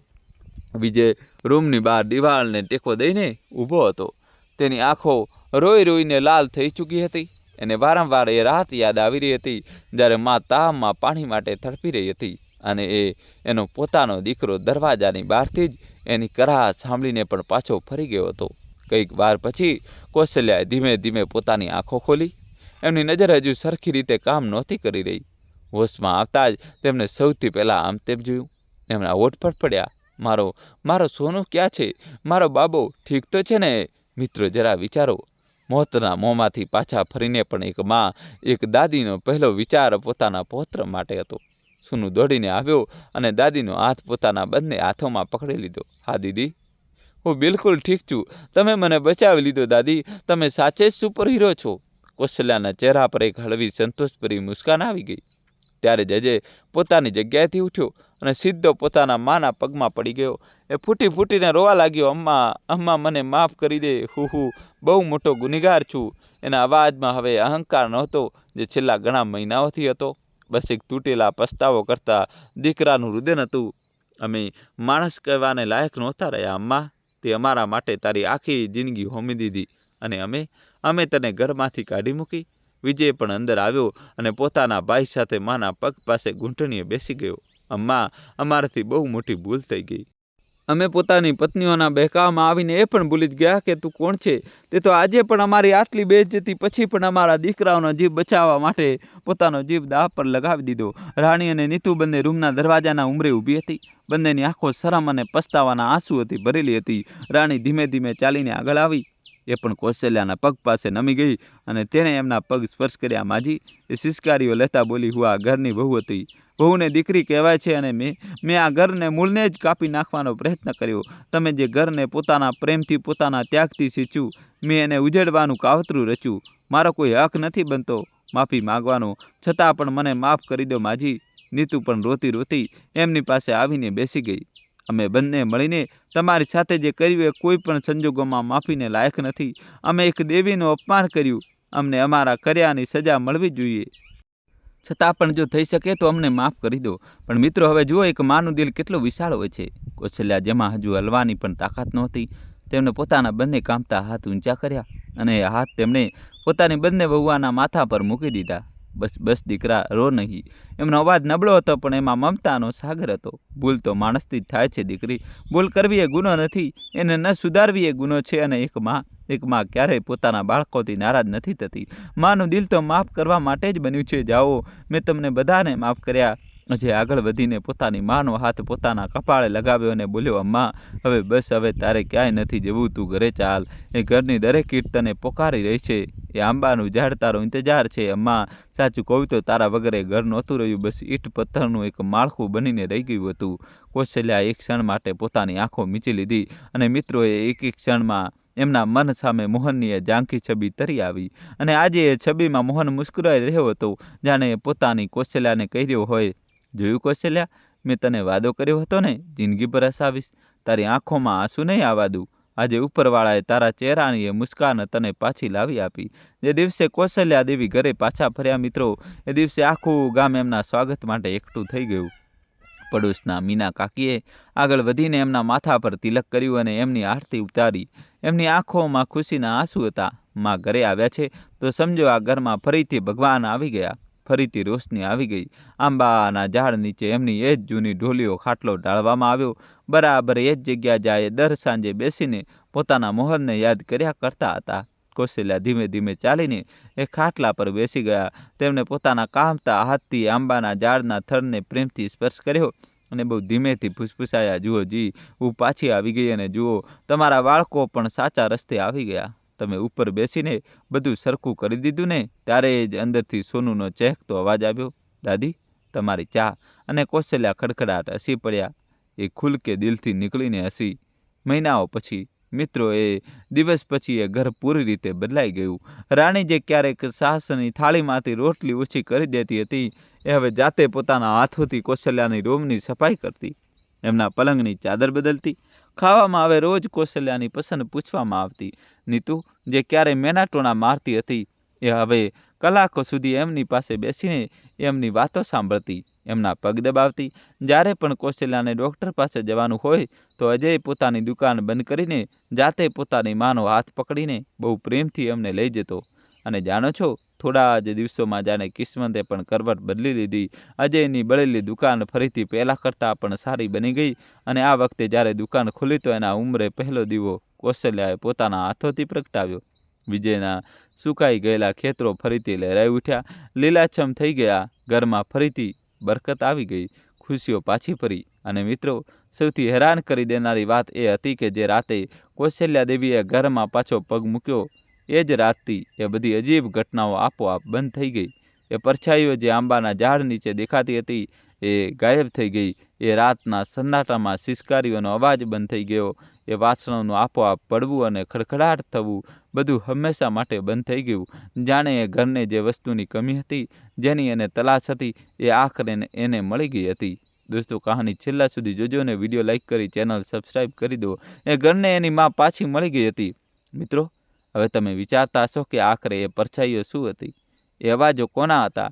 એ આગ, એ સુકાતા ખેતરો, આ બધું શું હતું? હું તમને જણાવું છું. એ ઘરમાં જે કંઈ પણ થયું એ કોઈ ભૂત પ્રેત કે આત્માનું કામ નહોતું. એ તો બસ એક માના તૂટેલા દિલની આહ હતી. એક એવી આહ જેને એ માએ પોતાની જીભથી ક્યારે નહોતી કાઢી, પણ જેને એ ઘરની દિવાલોએ સાંભળી લીધી હતી. જે ઘરને કૌશલ્યાએ પોતાના લોહી પરસેવાથી, પોતાના પ્રેમથી ઈંટ જોડીને ઊભું કર્યું હતું. એ ઘર પણ પોતાની માના અપમાનને સહન નહોતું કરી શક્યું. કારણ કે મિત્રો, યાદ રાખો, કહેવાય છે કે માના કદમો નીચે જન્નત હોય છે. માં ભલે કંઈ કહે કે ના કહે, એનું દિલ જો દુભાય છે તો ઉપરવાળાનું સિંહાસન પણ હલી જાય છે. કૌશલ્યાએ પોતાના દીકરાઓને ક્યારેય બદદુઆ નહોતી આપી. તેમણે ક્યારેય ભગવાન પાસે બદલો નહોતો માંગ્યો. તેમણે તો બસ એટલું જ માંગ્યું હતું કે એમને સદબુદ્ધિ આપજે. અને શાયદ ઉપરવાળાએ એક માની એ પોકાર સાંભળી લીધી હતી અને પોતાની રીતે એના દીકરાઓને સાચો રસ્તો બતાવી દીધો હતો. તો મિત્રો, આ વાર્તા પરથી આપણને શું શીખ મળે છે? એ જ કે મા બાપ કોઈ બોજ નથી હોતા, એ આપણી જડો મૂળ હોય છે. અને જે માણસ પોતાના મૂળ જ કાપી નાખે છે એ ઝાડ ક્યારેય લીલુંછમ નથી રહેતું. જે માએ તમને આંગળી પકડીને ચાલતા શીખ્યું, ગળપણમાં એની આંગળી પકડી લેવી એ કોઈ અહેસાન નથી મિત્રો, આપણી ફરજ છે. માની એક મુસ્કાન 1000 તીર્થોના પુણ્ય કરતાં પણ ચડિયાતી છે. અને માનું એક આંસુ પૂરી કાયનાતને હલાવી દેવાની તાકાત રાખે છે. મિત્રો, જો આ વાર્તાએ તમારી આંખોમાં આંસુ લાવી દીધા હોય, જો તમને તમારી માની યાદ આવી હોય, તો અત્યારે આ જ ક્ષણે જઈને પોતાની માને એકવાર બેઠી પડો. એમને કહો કે તમે એમને કેટલો પ્રેમ કરો છો. અને જેમની મા દુનિયામાં નથી, એમના માટે આંખો બંધ કરીને દિલથી એક દુઆ જરૂર કરો. અને હા, જો આ વાર્તા તમારા દિલને સ્પર્શી ગઈ હોય તો કૃપા કરીને આ વિડીયોને લાઈક કરો, પોતાના તમામ સ્વજનો સાથે શેર કરો, જેથી આ પેગામ સંદેશો દરેક ઘર સુધી પહોંચે. મિત્રો, કહાની છેલ્લા સુધી જોજો, હજી બાકી છે. મિત્રો, હવે આવી જ એક કહાની આપની સામે રજૂ કરું છું, છેલ્લા સુધી જોજો. મિત્રો, જરા એક ક્ષણ માટે રોકાઓ અને વિચારો, જો એક દિવસ તમે અજાણતામાં તમારા દીકરા અને પુત્ર વધુની વાતો સાંભળી લો, જેમાં તમારો ઉલ્લેખ કોઈ માણસની જેમ નહીં, પરંતુ એક ચોકીદારની જેમ થઈ રહ્યો હોય, એક મફતની નોકરાણીની જેમ થઈ રહ્યો હોય, તો તમારા દિલ પર શું વીસશે? જે દીકરાને તમે તમારા લોહીથી સિંચો, જેના માટે તમે તમારી દરેક ઈચ્છાને મારી નાખી, જેની એક મુસ્કાન માટે તમે રાતોની ઊંઘો ગુમાવી દીધી, એ જ દીકરો જો એક દિવસ પોતાની પત્નીને કહે કે માને બોલાવી લો, મફતમાં કામ પણ થઈ જશે અને કૂતરાની દેખભાળ પણ, તો બતાવો એક માનું કાળજું કેટલા ટુકડાઓમાં તૂટશે? આજની આ વાર્તા ફક્ત એક વાર્તા નથી મિત્રો, આ એ દરેક માની દાસ્તાન છે, જેને પોતાની જિંદગીની દરેક ક્ષણ પોતાના બાળકોના નામે કરી દીધી અને બદલામાં મળ્યો ફક્ત ઉપયોગ, ફક્ત ધોખો, ફક્ત બેરુખી. પરંતુ રોકાઓ, આ વાર્તાનો અંત એ નથી જે તમે વિચારી રહ્યા છો. કારણ કે જ્યારે એક માની ધીરજ ખૂટે છે ને, તો તે નબળી નથી પડતી, તે વધુ મજબૂત થઈને ઊભી થાય છે. અને આ વાર્તામાં એક એવો વળાંક આવશે જે તમારી આંખોમાંથી આંસુ પણ કાઢશે અને તમારા હોઠ પર મુસ્કાન પણ લાવી દેશે. તો મિત્રો, જો તમે પણ એક માં છો, એક દીકરી છો, એક પુત્ર વધુ છો, તો એક માણસ છો, તો આ વાર્તાને અંત સુધી જરૂર જુઓ. કારણ કે આમાં છુપાયેલો છે એ પાઠ જે દરેક સંબંધની સચ્ચાઈ તમારી સામે ખોલીને મૂકી દેશે. વાર્તા શરૂ કરતાં પહેલાં જો તમે અમારી ચેનલ પર નવા છો તો ચેનલને સબસ્ક્રાઈબ જરૂર કરી લો અને બેલ આઇકન દબાવી દો, જેથી આવીને દિલને સ્પર્શી જતી વાર્તાઓ તમારા સુધી સૌથી પહેલાં પહોંચતી રહે. તો ચાલો મિત્રો, શરૂ કરીએ આજની વાર્તા. જ્યારે સાસુમાએ સાંભળી લીધી દીકરા અને પુત્ર વૃદ્ધિની વાતો. દિલ્હીના એક પોશ વિસ્તારમાં બનેલું 3 માળનું મકાન. બહારથી જુઓ તો લાગે જેમ અહીં ખુશીઓ જ ખુશીઓ વસે છે. આરસપાળનું ભોંયતળિયું, ઝુમ્મર લટકતી છત, મૂંગા પડદા, દરેક વસ્તુ અમીરીની સાબિતી આપતી. પણ આ મકાનની દિવાલોની અંદર એક અજીબ ખાલીપો હતો, એક એવો સન્નાટો જેને મોંઘું ફર્નિચર પણ ભરી શકતું નહોતું. સવારના 7 વાગ્યા હતા. રાજીવ પોતાના પાલતુ કૂતરા બ્રુનોને લઈને પાર્કમાંથી પાછો ફરી રહ્યો હતો. હાથમાં મોબાઈલ, કારમાં ઇયરફોન અને હોઠ પર હળવી મુસ્કાન. 45 વર્ષનો રાજીવ એક મોટી મલ્ટીનેશનલ કંપનીમાં સિનિયર મેનેજર હતો. પૈસા, હોદ્દો, પ્રતિષ્ઠા બધું જ હતું તેની પાસે, પણ એક વસ્તુ હતી જે કદાચ તે ભૂલી ચૂક્યો હતો, અને તે હતી સંવેદના. ઘરના દરવાજે પહોંચ્યો તો અંદરથી વાસણો પછડાવાનો અવાજ આવી રહ્યો હતો. રાજીવે ભવો સંકોચો. ફરી શરૂ થઈ ગયું. સવારમાં તેણે મનમાં ગણગડાટ કર્યો. દરવાજો ખોલ્યો. સામે રસોડામાં તેની પત્ની મીનાક્ષી ઊભી હતી. 40 વર્ષની મીનાક્ષી, સુંદર, સ્માર્ટ, હંમેશા સજેલી ધજેલી રહેવાવાળી, પરંતુ આ સમયે તેનો ચહેરો ગુસ્સાથી લાલ હતો. આંખોમાં આંસુ હતા અને હાથ વાસણો પર એવી રીતે ચાલી રહ્યા હતા જેમ વાસણ નહીં, કોઈની કિસ્મત ફૂટી રહી હોય. રાજીવે બ્રુનોની ચેન ઉતારી અને સોફા પર બેસી ગયો. છાપું ઉપાડ્યું, પરંતુ તેની નજરો ખબરો પર નહીં, પત્નીની પીઠ પર હતી.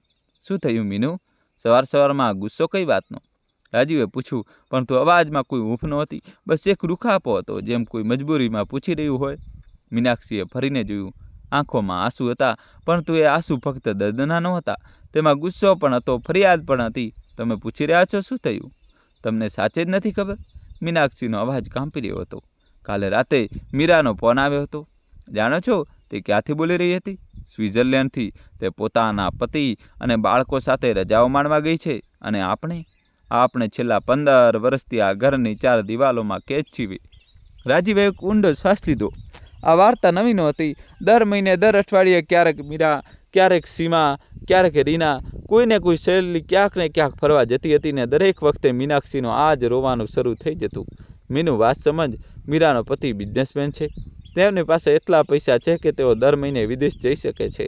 આપણે જોબ કરવાવાળા છીએ. આપણે આપણું બજેટ જોવું પડે છે. બજેટ. મીનાક્ષીએ મોટા અવાજે કહ્યું. 15 વર્ષ થઈ ગયા લગ્નને રાજીવ. 15 વર્ષોમાં આપણે એકવાર પણ સરખી રીતે ક્યાંય ફરવા નથી ગયા. બાળકો મોટા થઈ ગયા. આર્યન 12 વર્ષનો થઈ ગયો. અનન્યા 10 વર્ષની થઈ ગઈ. તેમણે જિંદગીમાં હજી સુધી દરિયો નથી જોયો, પહાડ નથી જોયા, અને તમે મને બજેટની વાત કરી રહ્યા છો? રાજીવ ચૂપ રહ્યો. છાપામાં મોં ઘૂસાડી દીધું.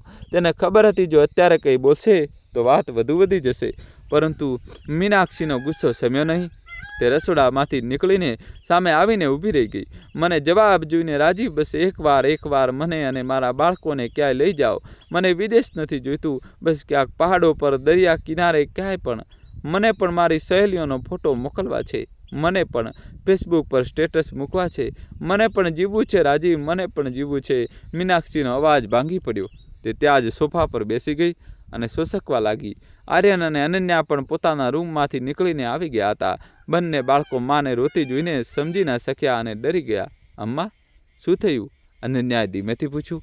મીનાક્ષીએ દીકરીને છાતીએ લગાવી લીધી. કંઈ નહીં બેટા, કંઈ નહીં. રાજીવે છાપું મૂકી દીધું. પહેલી વાર તેના ચહેરા પર થોડી નરમાશ આવી. તેને પત્નીના ખભા પર હાથ મૂક્યો. ઠીક છે મીનુ, હું જોઉં છું, કંઈક ને કંઈક રસ્તો કાઢું છું. બસ થોડી ધીરજ રાખ. પરંતુ મીનાક્ષી જાણતી હતી આ ફક્ત વાતો હતી. છેલ્લા 15 વર્ષોમાં કેટલી વાર આ રસ્તો કાઢવાની વાતો થઈ હતી અને કંઈ થયું નહોતું. બીજી તરફ, સેંકડો કિલોમીટર દૂર, ઉત્તર પ્રદેશના એક નાના એવા ગામ રામપુરમાં એક જૂનું એવું ઘર હતું. માટીની દિવાલો, નળિયાવાળી છત, આંગણામાં એક તુલસીનો છોડ અને એક લીમડાનું ઝાડ, જેની છાયડામાં બેસીને આખું ગામ પોતાની વાતો વહેતું હતું. આ જ ઘરમાં રહેતી હતી સાવિત્રી દેવી, રાજીવની માં. 62 વર્ષની સાવિત્રી દેવી, સફેદ વાળવાળી, માથા પર મોટો એવો ચાંદલો, સાદી સૂત્ર સાડી પહેરીને જ્યારે ચાલતી હતી તો લાગતું હતું જેમ કોઈ પૂજાની મુહૂર્ત ચાલી રહી હોય. સવારના 5 વાગ્યા હતા. સાવિત્રી દેવી ઉઠી ચૂક્યા હતા. પૂજાની સામગ્રી તૈયાર કરી, સ્નાન કર્યું અને તુલસીના છોડ સામે હાથ જોડીને ઊભા રહી ગયા.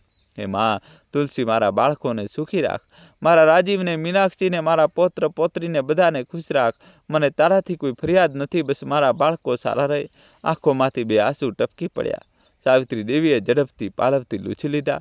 2.5 વર્ષ થઈ ગયા હતા પતિ રામનાથજીને ગુજરી ગયા ને એક હાર્ટ એટેક, અને બસ જિંદગીનો સૌથી વહાલો સાથી છૂટી ગયો. તે દિવસથી સાવિત્રી દેવી એકલા હતા. દીકરો શહેરમાં હતો, વર્ષમાં એકાદ વાર આવતો હતો, તે પણ 1-2 દિવસ માટે. વહુ તો 2 વર્ષથી આવી જ નહોતી. પૌત્ર પૌત્રીને પણ જોએ 1.5 વર્ષ થઈ ગયા હતા, પણ સાવિત્રી દેવીએ ક્યારેય ફરિયાદ ન કરી. તેમને ખબર હતી બાળકો વ્યસ્ત છે, દીકરાની નોકરી છે, વહુને ઘર જોવાનું છે, બાળકોનું ભણતર છે. મારા માટે કોણ સમય કાઢે? તે પોતાને સમજાવી લેતા હતા. ત્યારે જ દરવાજાએ ટકોરા પડ્યા. કાકી, ઓ કાકી, ઉઠી ગયા કે? આ લક્ષ્મીનો અવાજ હતો, પડોશની સ્ત્રી. તે સાવિત્રી દેવીનું ખૂબ ધ્યાન રાખતી હતી. હા બેટા આવી જા. લક્ષ્મી અંદર આવી. હાથમાં એક વાટકો હતો જેમાં ગરમા ગરમ પૂરી અને શાક હતું. કાકી આજે મારે ત્યાં પૂજા હતી ને, તો તમારા માટે પણ પ્રસાદ લઈને આવી છું, ખાઈ લેજો. સાવિત્રી દેવીની આંખો ભરાઈ આવી. બેટા તું છે એટલે હું દીવતી છું, નહીં તો આ ઉંમરે એકલી. તેમની વાત અધૂરી છોડી દીધી. લક્ષ્મીએ તેમનો હાથ પકડી લીધો. કાકી તમે એકલા ક્યાં છો? આખું ગામ તમારી સાથે છે. અને રહી દીકરાની વાત, તો દીકરો એવો હોય જે તમારું દિલ જુએ, તમારી આંખો વાંચે. બાકી તો લોહીના સંબંધો ઘણા છે, પણ નિભાવવાવાળા ઓછા. સાવિત્રી દેવી હસ્યા. નહીં બેટા, મારો રાજીવ ખૂબ સારો છે, બસ થોડો વ્યસ્ત છે અને વહુ પણ સારી છે. બસ જમાનો જેવો થઈ ગયો છે કે સૌ પોતપોતાનામાં મગ્ન છે. લક્ષ્મીએ કહીને કહ્યું. બસ મનમાં વિચાર્યું, કાકી તમે ક્યાં સુધી પોતાને મનાવતા રહેશો? દિલ્હીમાં રાજીવ પોતાની ઓફિસમાં બેઠો હતો. બોસની મિટિંગ પૂરી થઈ હતી ને એક મોટા ખુશખબર મળ્યા હતા. દોસ્તો કહાની છેલ્લા સુધી જોજો અને વિડીયો લાઇક કરી ચેનલ સબસ્ક્રાઈબ કરી દો. પ્રમોશનની સાથે સાથે કંપની તરફથી 1 મહિનાનું paid foreign tour package. Singapore, Malaysia, Thailand આખો પરિવાર જઈ શકતો હતો. રાજીવની ખુશીનો પાર ન હતો. તેને તરત જ મીનાક્ષીને ફોન લગાવ્યો. મીનુ સાંભળ, શું થયું? કંપનીએ મને ફોરેન ટૂર પેકેજ આપ્યું છે. આખા પરિવાર માટે સિંગાપુર, મલેશિયા, થાઈલેન્ડ 1 મહિનાનો બધો ખર્ચ કંપની આપશે. સામેથી મીનાક્ષીની ચીસ સંભળાઈ. શું સાચે? Oh my God, Rajiv I love you. ક્યારે જવાનું છે? ક્યારે? 15 દિવસ પછી તૈયારી કરી લે, શોપિંગ કરી લે, બાળકોને પણ જણાવ. ફોન કપાવ્યો. મીનાક્ષીએ તરત જ બાળકોને બોલાવ્યા અને સમાચાર સંભળાવ્યા. આખું ઘર ખુશીથી નાચી ઉઠ્યું. આર્યન અને અનન્યા તો જાણે જમીનથી 2 ફૂટ ઉપર ઉછળી રહ્યા હતા. સાંજે રાજીવ ઘરે આવ્યો. પત્નીએ તેનું સ્વાગત એ રીતે કર્યું જાણે 15 વર્ષ પહેલી વાર કર્યું હોય. જમતા જમતા બંને પ્લાનિંગ શરૂ કરી દીધું. પણ ત્યારે જ અનન્યાએ પૂછ્યું, મમ્મા બ્રુનોને ક્યાં છોડશો? તે તો આપણી સાથે નથી જઈ શકતો ને? મીનાક્ષીનો ચહેરો પડી ગયો. બ્રુનોને તે જીવથી પણ વધુ પ્રેમ કરતી હતી. 3 વર્ષનો ગોલ્ડન રિટ્રીવર, આખા પરિવારનો વહાલો. હા, આ તો વિચાર્યું જ નહોતું. રાજીવ શું કરીએ? રાજીવે વિચાર્યું, ડોગ કેર સેન્ટરમાં છોડી દઈએ છીએ. મીનાક્ષીએ બીજા દિવસે તપાસ કરી. ડોગ કેર સેન્ટરવાળા 1 મહિનાના 25,000 માંગી રહ્યા હતા. 25,000? મીનાક્ષીએ મોં બગાડ્યું. આટલું તો આપણા 1 અઠવાડિયાના શોપિંગનું બજેટ છે. રાજીવે પણ માથું હલાવ્યું. અને ઘરનું શું? 1 મહિના સુધી ઘર ખાલી રહેશે? ચોરીનો ડર છે. પડોશમાં ગયા મહિને જ ઘરોમાં ચોરી થઈ ગઈ હતી. તો શું કરીએ? મીનાક્ષી પરેશાન થઈ ગઈ. ગાર્ડ રાખીએ તો પણ 20-25,000 લેશે, મતલબ 50,000 ખર્ચ. આ તો આપણું બધું શોપિંગ બજેટ ખાઈ જશે. બંને ચૂપ બેસીને વિચારી રહ્યા હતા. ત્યારે જ મીનાક્ષીની આંખોમાં એક ચમક આવી. રાજીવ, એક આઈડિયા છે. શું? માજીને બોલાવી લઈએ ગામડેથી. રાજીવ ચોંક્યો. બાને? પણ શું? વિચારો તો ખરા. માજી આવી જશે તો બ્રુનોની દેખભાળ પણ થઈ જશે, ઘરની રખવાળી પણ થઈ જશે અને 25-50,000 બચી જશે. 2 કામ એક સાથે. રાજીવ થોડીવાર ચૂપ રહ્યો, પછી બોલ્યો, પણ મીનુ તને તો બા પસંદ નથી. છેલ્લા 2 વર્ષથી તે એમને બોલાવ્યા પણ નથી. હવે અચાનક? મીનાક્ષીએ આંખો ફેરવી. રાજીવ, ફિલોસોફી ન જાડો, હું પ્રેક્ટિકલ વાત કરી રહી છું. એમને પણ શું મતલબ છે કે આપણે કેમ બોલાવી રહ્યા છીએ? તે તો ખુશ થઈ જશે કે દીકરાએ બોલાવ્યા હતા અને આપણું કામ પણ થઈ જશે. રાજીવે માથું હલાવ્યું. પણ બાને સાચું નહીં કહીએ, તે હઠ થઈ જશે. બિલકુલ નહીં કહીએ.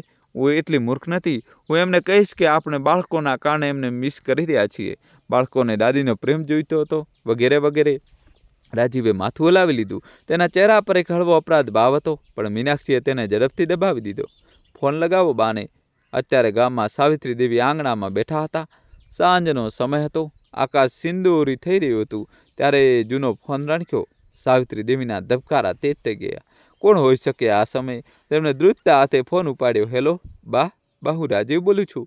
સાવિત્રી દેવીની આંખોમાં આંસુ આવી ગયા. બેટા, મારા લાલ કેવો છે તું? કેટલા દિવસ પછી ફોન કર્યો. સબ સલામત તો છે ને? હા, બધું બરાબર છે. બા, એક વાત કેવી હતી. બોલ બેટા, શું વાત છે? ત્યારે ફોન પર મીનાક્ષીનો અવાજ આવ્યો. માજી પ્રણામ, હું મીનાક્ષી બોલું છું. સાવિત્રી દેવીની આંખો પોળી થઈ ગઈ. વહીનો ફોન 2 વર્ષ પછી? બહુ કેવી છે બેટા? બાળકો કેવા છે? માજી, અમે બધા તમને ખૂબ મિસ કરી રહ્યા છીએ. આર્યન અને અનન્યા તો રોજ પૂછે છે કે દાદી ક્યારે આવશે. મેં રાજીવને કહ્યું, બસ હવે બહુ થયું, માજીને બોલાવો. આ વખતે એમને કેટલાક મહિના આપણી પાસે રાખીશું. બાળકોને દાદીનો પ્રેમ જોઈએ. સાવિત્રી દેવીની આંખોમાંથી સતત આંસુ વહેવા લાગ્યા. 2 વર્ષ, પૂરા 2 વર્ષ પછી વહુએ આટલા પ્રેમથી બોલાવ્યા હતા. તેમને વિશ્વાસ નહોતો થતો. વહુ, તું સાચું કહે છે? હું આવી જાઉં? હા માજી, ચોક્કસ આવો. અમે કાલે ટિકિટ મોકલી દઈએ છીએ. તમે પરમ દિવસે ટ્રેનથી આવી જાઓ. પણ વહુ, મારી અહીંનું સામાન, ગામની વસ્તુઓ? માજી તમે બસ આવો, એ બધું જ છે. અને હા, પોતાના કેટલાક મહિનાનો સામાન લઈ આવજો, કેટલાક મહિના તો રહેવાનું જ છે. સાવિત્રી દેવી એટલા ખુશ હતા કે શબ્દો નહોતા મળી રહ્યા. ફોન મૂકીને તે તુલસીના છોડ પાસે ગયા અને હાથ જોડીને બોલ્યા, હે માં, તું મારી સાંભળી લીધી. મારા બાળકો મને યાદ કરી રહ્યા છે, મારા પૌત્ર પૌત્રી મને બોલાવી રહ્યા છે. બીજા દિવસે આખા ગામમાં સમાચાર ફેલાઈ ગયા કે સાવિત્રી દેવી શહેર જઈ રહ્યા છે, દીકરા વહુ પાસે. આખું ગામ ખુશ હતું. લક્ષ્મી આવી અને બોલી, કાકી, હું તો કહેતી હતી ને એક દિવસ જરૂર બોલાવશે. જો બોલાવી લીધા. સાવિત્રી દેવી આખી રાત તૈયારી કરી. બેસનના લાડુ બનાવ્યા. પૌત્ર પૌત્રીઓને ખૂબ પસંદ હતા. મઠરી બનાવી, અથાણું બનાવ્યું, ગામના દેશી ઘીની ડબ્બી રાખી. વહુ માટે એક બનારસી સાડી જે તેમને ખૂબ સાચવીને રાખી હતી બધું બાંધી લીધું. જતી વખતે તેમણે પોતાનું જૂનું ઘર જોયું. તુલસીના છોડને પંપાળ્યો, લીમડાના ઝાડને સ્પર્શ કર્યો અને પડોશવાળી લક્ષ્મીને બોલ્યા, બેટા, મારું ઘર તારા હવાલે, તુલસીને પાણી આપતી રહેજે. લક્ષ્મીએ હાથ જોડ્યા. કાકી, તમે નિશ્ચિત થઈને જાઓ અને સાંભળો, ક્યારેક કંઈ સારું ન લાગે તો પાછા આવી જાજો. આ ઘર હંમેશા તમારી રાહ જોશે. સાવિત્રી દેવી હસ્યા. શું વાત કરે છે તું? દીકરાના ઘરે જઈ રહી છું, સારું કેમ નહીં લાગે?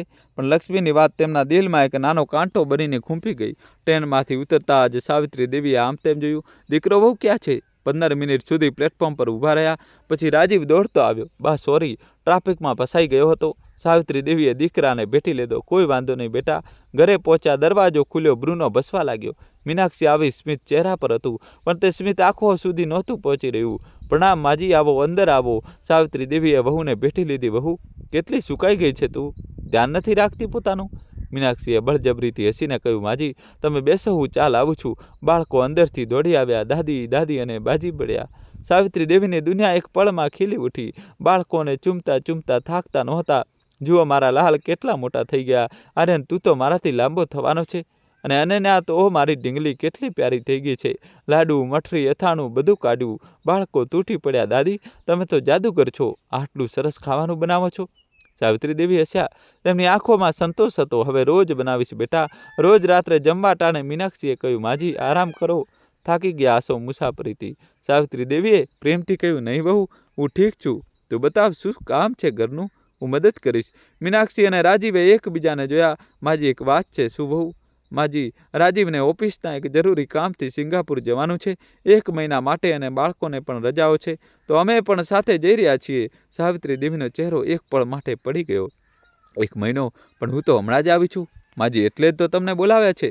તમે અહીં રહો, ઘર જુઓ, બ્રુનોની પણ દેખભાળ કરો. અમે પાછા આવીશું તો ખૂબ સાથે રહીશું. બાળકો પણ ખુશ થઈ જશે.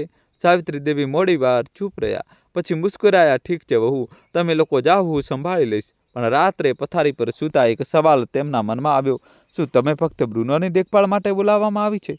તેમણે તરત જ આ વાત પોતાના મનમાંથી ઝાટકી નાખી. નહીં, મારો દીકરો એવો ન હોઈ શકે, મારી બહુ એવી ન હોઈ શકે. બીજા દિવસે આખો પરિવાર એરપોર્ટ માટે નીકળી ગયો. જતી વખતે બાળકોએ દાદીને સખત ભેટી લીધા. દાદી, અમે તમારા માટે ઘણા બધા ગિફ્ટ લાવીશું. દાદી અમને મિસ ન કરતા. સાવિત્રી દેવીએ બાળકોના માથા પર હાથ મૂક્યો. બેટા, તમે બધા મજા કરો, હું અહીં ઠીક રહીશ. મીનાક્ષીએ ઉતાવળમાં બધું સમજાવ્યું. માજી, આ બ્રુનોનું ખાવાનું, આ તેના વાસણ, આ રસોડાની ચાવી, આ કચરા પેટીની ચાવી, આ ગેસનું બિલ, આવે તો આ પૈસા આપી દેજો. આ દૂધવાળો સવારે આવે છે, આ કામવાળી બાઈ, હા હા અને હા. બ્રુનોને રોજ સવાર સાંજ પાર્કમાં લઈ જજો, નહીં તો તે ઘરમાં ગંદકી કરી દેશે. સાવિત્રી દેવીએ બધું સાંભળ્યું, હસીને માથું હલાવ્યું. રાજીવે જતા જતા બાના પગ સ્પર્શ કર્યા. બા, ધ્યાન રાખજો પોતાનું. તું ધ્યાન રાખજે બેટા. અને મીનુ તથા બાળકોનું પણ. દરવાજો બંધ ગયો. ગાડી નીકળી ગઈ. સાવિત્રી દેવી એકલા ઊભા રહી ગયા. સાથે બ્રુનો હતો, જે તેમના પગમાં વળગેલો હતો. એક પળ માટે તેમની આંખોમાં આંસુ આવ્યા. પછી તેમણે પોતાને સંભાળ્યા. ચાલો બ્રુનો, હવે તું જ મારો સાથી છે. પેલો દિવસ સાવિત્રી દેવીએ બ્રુનોનું ખાવાનું વાસણમાં નાખ્યું. બ્રુનોએ સૂંઘ્યું પણ ખાધું નહીં. ઉદાસ થઈને એક તરફ બેસી ગયો. સાવિત્રી દેવી સમજી ગયા, આ પણ પોતાનાથી છૂટા પડવાથી દુઃખી છે. અરે મારા લાલ, તું પણ ઉદાસ છે ને? ચાલ મારી સાથે ખા. તેમણે પોતાની થાળીમાંથી એક રોટલીનો ટુકડો તોડીને બ્રુનોના મોંમાં મૂક્યો. બ્રુનોએ ખાધો. તેમણે હજુ આપ્યો. બ્રુનો ખાવા લાગ્યો. બસ તે દિવસથી એક નવો સંબંધ બની ગયો. દરરોજ સાવિત્રી દેવી પોતાની થાળીમાંથી બ્રુનોને ખવડાવતા. બ્રુનો તેમની પાછળ પાછળ ફરતો. તે પૂજા કરતા તો તે પાસે બેસી જતો. તે ટીવી જોતા તો તેમના પગમાં માથું મૂકીને સૂઈ જતો. તે રડતા તો તેમનો હાથ ચાટતો. એક અઠવાડિયું વીતી ગયું. દીકરો વહુનો એક પણ ફોન ના આવ્યો. સાવિત્રી દેવીએ જાતે ફોન લગાવ્યો. બંધ આવતો હતો. કદાચ ત્યાં નેટવર્ક નથી. તેમણે પોતાને સમજાવ્યા. બીજું અઠવાડિયું વીત્યું, ત્રીજું અઠવાડિયું શરૂ થયું, હજી પણ કોઈ ખબર નથી. પણ સાવિત્રી દેવીએ હિંમત ના હારી. તેમણે પોતાને વ્યસ્ત કરી લીધા. પાર્કમાં બ્રુનોને ફેરવતા જતા તો ત્યાં ઘણા લોકો સાથે ઓળખાણ થઈ ગઈ. પાસેવાળા ફ્લેટમાં એક નવયુવાન કપલ રહેતું હતું, રોહન અને પ્રિયા. તેમની 6 મહિનાની દીકરી હતી નન્હી. એક રાત્રે નન્હી ખૂબ રડી. આખો ફ્લેટ ગુંજી ઉઠ્યો. પ્રિયા પરેશાન થઈ ગઈ. સાવિત્રી દેવીએ દરવાજો ખટખટાવ્યો. બેટા, શું થયું? પ્રિયાએ રડતા રડતા કહ્યું, આંટીજી, આને ખબર નથી શું થયું છે, બસ રડી રહી છે 2 કલાકથી. સાવિત્રી દેવીએ બાળકીને ખોળામાં લીધી, માથાને સ્પર્શ કર્યો, પેટને સ્પર્શ કર્યો. સમજી ગયા. બેટા, આને ગેસની તકલીફ છે, એક કામ કર, થોડી હિંગ લાવ. પ્રિયા હિંગ લઈને આવી. સાવિત્રી દેવીએ હિંગને થોડા પાણીમાં ભેળવી અને બાળકીની નાભી પર લગાવી. 5 મિનિટમાં બાળકી ચૂપ થઈ ગઈ, આંખો બંધ થઈ ગઈ, સૂઈ ગઈ. રોહન અને પ્રિયા હેરાન રહી ગયા. આંટીજી, તમે તો જાદુગર છો. સાવિત્રી દેવી હસ્યા. બેટા, આ જાદુ નથી, આ બસ અનુભવ છે, બાળકો ઉછેરવાનો અનુભવ. તે દિવસથી રોહન અને પ્રિયા સાવિત્રી દેવીને પોતાની માની જેમ માનવા લાગ્યા. એવા જે પાસેવાળા એક ઘરડા દાદીજી હતા, દીનાનાથજી. પત્ની ગુજરી ચૂકી હતી, દીકરો વહુ હતા પણ વાત નહોતા કરતા. સાવિત્રી દેવી રોજ સાંજે તેમને મળવા જતા, બંને ગામની વાતો કરતા, જૂના દિવસોને યાદ કરતા. દીનાનાથજી એક દિવસ ભાવુક થઈને બોલ્યા, સાવિત્રીજી, તમારા જેવા માણસ આજના જમાનામાં ક્યાં મળે છે? દીકરો વહુ તો ભગવાન છે તમારા, તમને સાથે રાખે છે. મારા તો છે પણ મારા માટે છે જ નહીં. સાવિત્રી દેવી મલકાઈ ગયા, પણ ભીતર એક પીડા ઉઠી. સાથે રાખે છે, એક ઉપયોગ કરે છે. આ સવાલ પહેલીવાર તેમના મનમાં આવ્યો હતો. 3જા અઠવાડિયાનો છેલ્લો દિવસ હતો. સાંજના 7 વાગી રહ્યા હતા. સાવિત્રી દેવી રસોડામાં હતા, ત્યારે જ ફોન રણક્યો. તેમણે ઝડપથી દોડીને ફોન ઉપાડ્યો. હેલો. સામેથી રાજીવનો અવાજ આવ્યો. બા, કેવા છો તમે? સાવિત્રી દેવીની આંખોમાં ખુશીના આંસુ આવી ગયા. બેટા, હું ઠીક છું, તું બતાવ, તમે બધા કેવા છો, ક્યાં છો, ક્યારે આવશો? માં, અમે મેલેશિયામાં છીએ, ખૂબ મજા આવી રહી છે, બાળકો ખૂબ ખુશ છે. બસ બા, 1 અઠવાડિયું હજુ લાગી જશે. મિત્રો, કહાની છેલ્લા સુધી જોજો અને વિડીયો લાઈક કરી ચેનલ સબસ્ક્રાઈબ કરી દો. 1 અઠવાડિયું હજુ? બેટા, તું તો કહેતો હતો 1 મહિનો તો થઈ ગયો. આ બા, બસ થોડું એક્સટેન્શન થઈ ગયું. સાવિત્રી દેવી કંઈ કહે તે પહેલાં રાજીવ બોલ્યો, આ ઘર ઠીક છે, બ્રુનો ઠીક છે, બધું ઠીક છે બેટા. સરસ બા, હું અત્યારે ફોન મૂકું છું, પછી વાત કરું છું. ફોન કપાઈ ગયો, પણ ફોન પૂરી રીતે કપાયો નહોતો. રાજીવે ઉતાવળમાં કોલ કાપ્યો હતો, પણ સરખી રીતે કાપ્યો નહોતો. સામેથી અવાજ આવતા રહ્યા અને સાવિત્રી દેવીનો ફોન ચાલુ હતો. સાવિત્રી દેવી ફોન મૂકવા જ જતા હતા કે તેમણે મીનાક્ષીનો અવાજ સાંભળ્યો. શું કહ્યું માએ? બધું ઠીક છે ને? હા મીનુ, બ્રુનો પણ ઠીક છે, ઘર પણ ઠીક છે. જોયું, મેં કહ્યું હતું ને, માજીને બોલાવવાનો આઈડિયા કેટલો જબરજસ્ત હતો. 25,000 ડોગ કેર સેન્ટરના બચી ગયા, 20-25,000 ગાર્ડના બચી ગયા, મતલબ પૂરા 50,000 બચાવ્યા આપણે. આ પૈસા શોપિંગમાં લગાવ્યા છે. જો કેટલી બધી વસ્તુઓ ખરીદી છે. સાવિત્રી દેવીનું દિલ ધક રહી ગયું. ફોન તેમના હાથમાંથી છૂટતા છૂટતા બચ્યો. રાજીવનો અવાજ આવ્યો. હા મીનુ, તારો આઈડિયા સચેત કામ કરી ગયો. બાને શું? એમને તો લાગી રહ્યું છે આપણે એમને એટલા બોલાવ્યા કે બાળકો એમને મિસ કરી રહ્યા છે. હે? મીનાક્ષી હસી. મૂર્ખ છે તે. મને લાગ્યું હતું માગી બેસશે કે બાળકોને પણ સાથે લઈ ચાલો વગેરે, પણ ખૂબ સિમ્પલ નીકળ્યા. રાજીવ બોલ્યો, મીનુ, એક કામ બીજું કરવાનું છે. શું? પપ્પાની LICની પોલિસી મેચ્યોર થઈ ગઈ. 5-5 લાખ આવ્યા છે બાના એકાઉન્ટમાં. મેં વિચાર્યું છે પાછા જઈને બાને કહીશ કે મને બિઝનેસ માટે જરૂરી છે, 25-30 લાખ લઈ લઈશ. મીનાક્ષીનો અવાજ ખુશીથી ચમકી ઉઠ્યો. વાહ, આ તો ખૂબ સરસ આઈડિયા છે. જોઈ લેજો રાજીવ, બા જરૂર આપી દેશે, તમારે એક ના નહીં કરે તે. રાજીવ હસ્યો. બિલકુલ, બાના પૈસા આપણા માટે જ તો છે, એમને આ ઉંમરે શું જરૂર છે? પેન્શન તો આવી જ છે અને રહે છે, પણ કયા ગામમાં? ત્યાં કેટલો ખર્ચ થશે? મીનાક્ષી બોલી. અને સાંભળો, હવે જ્યારે આપણે પાછા ફરીશું ને, તો માજીને થોડા દિવસ હજુ રોકજો, કારણ કે આર્યના સમર કેમ્પ શરૂ થશે, અનન્યાનો ડાન્સ ક્લાસ, તો એમને મૂકવા લાવવા માટે કોઈ જોઈએ, ડ્રાઈવર પણ નહીં રાખવો પડે. 10,000 બીજા બચી જશે. રાજીવ હસ્યો. પરફેક્ટ પ્લાનિંગ મીનુ, બા આપણા માટે જેકપોટ છે. બંને જોરથી હસવા લાગ્યા. સામે સાવિત્રી દેવીનો ફોન જમીન પર પડી ગયો. તેમના પગ ધ્રુજી રહ્યા હતા, આંખો પોળી થઈ ગઈ હતી, શ્વાસ રોકાઈ રહ્યા હતા. જેકપોટ? હું જેકપોટ છું? મને એટલા માટે બોલાવવામાં આવી હતી. તે ધડામ દઈને જમીન પર બેસી ગયા. બ્રુનો દોડતો દોડતો આવ્યો, તેમને હાથ ચાટવા લાગ્યો, પણ સાવિત્રી દેવીની આંખોમાંથી આંસુની ધારા વહેતી હતી. 62 વર્ષની ઉંમરે જે દીકરાને તેમણે પોતાના ગર્ભમાં પાળ્યો, જેના માટે રાત પર જાગ્યા, જેના માટે પોતાની દરેક ઈચ્છાને મારી, એ જ દીકરો આજે એમને જેકપોટ કહી રહ્યો હતો. જે વહુને તેમણે દીકરી માનીને પોતાના ઘરે લાવ્યા, જેને પોતાની સોનાની બંગડીઓ ઉતારીને પહેરાવી હતી, તે આજે તેમના પૈસા પર નજર બગાડીને બેઠી હતી. અને તે મૂર્ખમાં ખુશ થઈ રહી હતી કે બાળકોએ એને યાદ કરી. સાવિત્રી દેવીએ બંને હાથમાં મોં છુપાવી લીધું. આખા શરીરમાંથી ધ્રુસકા નીકળવા લાગ્યા. હે ભગવાન, આ તે મને શું બતાવ્યું? મારી આંખો સામે મારા જ દીકરાનો અસલી ચહેરો. હું તો ખુશ હતી કે મારા દીકરાએ મને બોલાવી. મને શું ખબર હતી કે તે મને પોતાની માં નહીં, એક મફતની નોકરાની સમજે છે. બ્રુનો તેમના પગમાં વળગેલો હતો. તેમની પીડાને અનુભવી રહ્યો હતો. તેની આંખોમાં પણ આંસુ હતા, જાણે તે પણ સમજી રહ્યો હોય કે તેની આ નવી દાદીને કેટલી ચોટ લાગી છે. રાત વીતી ગઈ, પણ સાવિત્રી દેવીની આંખોમાં ઊંઘ નહોતી. આખી રાત તે બેસી રહ્યા, યાદ કરતા રહ્યા નાનપણના રાજીવને. જ્યારે તે નાનો હતો અને બીમાર પડતો હતો તો તે આખી રાત તેના ઓશિકા જાગતા હતા. એક દિવસ તે ખૂબ બીમાર હતો. ડૉક્ટરે કહી દીધું હતું કે કદાચ બચી ન શકે. તે રાત્રે તેમણે મંદિરે જઈને પોતાના બધા ઘરેના ભગવાનને ચડાવી દીધા હતા. બસ એક જ ઈચ્છા હતી, મારો દીકરો બચી જાય. અને એ જ દીકરો આજે સવાર થઈ. પણ આ સવાર કોઈ સામાન્ય સવાર નહોતી. આ એક નવી સાવિત્રી દેવીની સવાર હતી. જ્યારે તે ઉઠ્યા તો તેમની આંખો સૂજેલી હતી, પણ ચહેરા પર એક અજીબ શાંતિ હતી. તે શાંતિ જે તૂટેલા દિલ પર બને છે જ્યારે તે તૂટવાનું સ્વીકારી લે છે. તેમણે સ્નાન કર્યું, પૂજા કર્યું, તુલસીનું પાન લીધું અને ત્યારે પોતાના દિલથી એક સંકલ્પ લીધો, નહીં સાવિત્રી, હવે વધુ નહીં. હવે તું નબળી નહીં પડે. હવે તું એ માં બનીશ જે પોતાની માને જાત જાળવતા જાણે છે. પણ એક વાત નક્કી હતી, તે પોતાની જીભથી દીકરા વહુને કંઈ નહીં કહે. તેમને જાતે પોતાની ભૂલનો અહેસાસ થવો જોઈએ.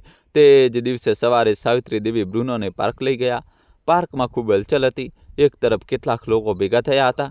સાવિત્રી દેવીએ જોયું, એક માણસ જમીન પર પડેલો હતો, બેભાન હતો. પાસે તેની પત્ની અને બે નાની દીકરીઓ રડી રહી હતી. મિત્રો, કહાની છેલ્લા સુધી જોજો અને વિડીયો લાઇક કરી ચેનલ સબસ્ક્રાઈબ કરી દો.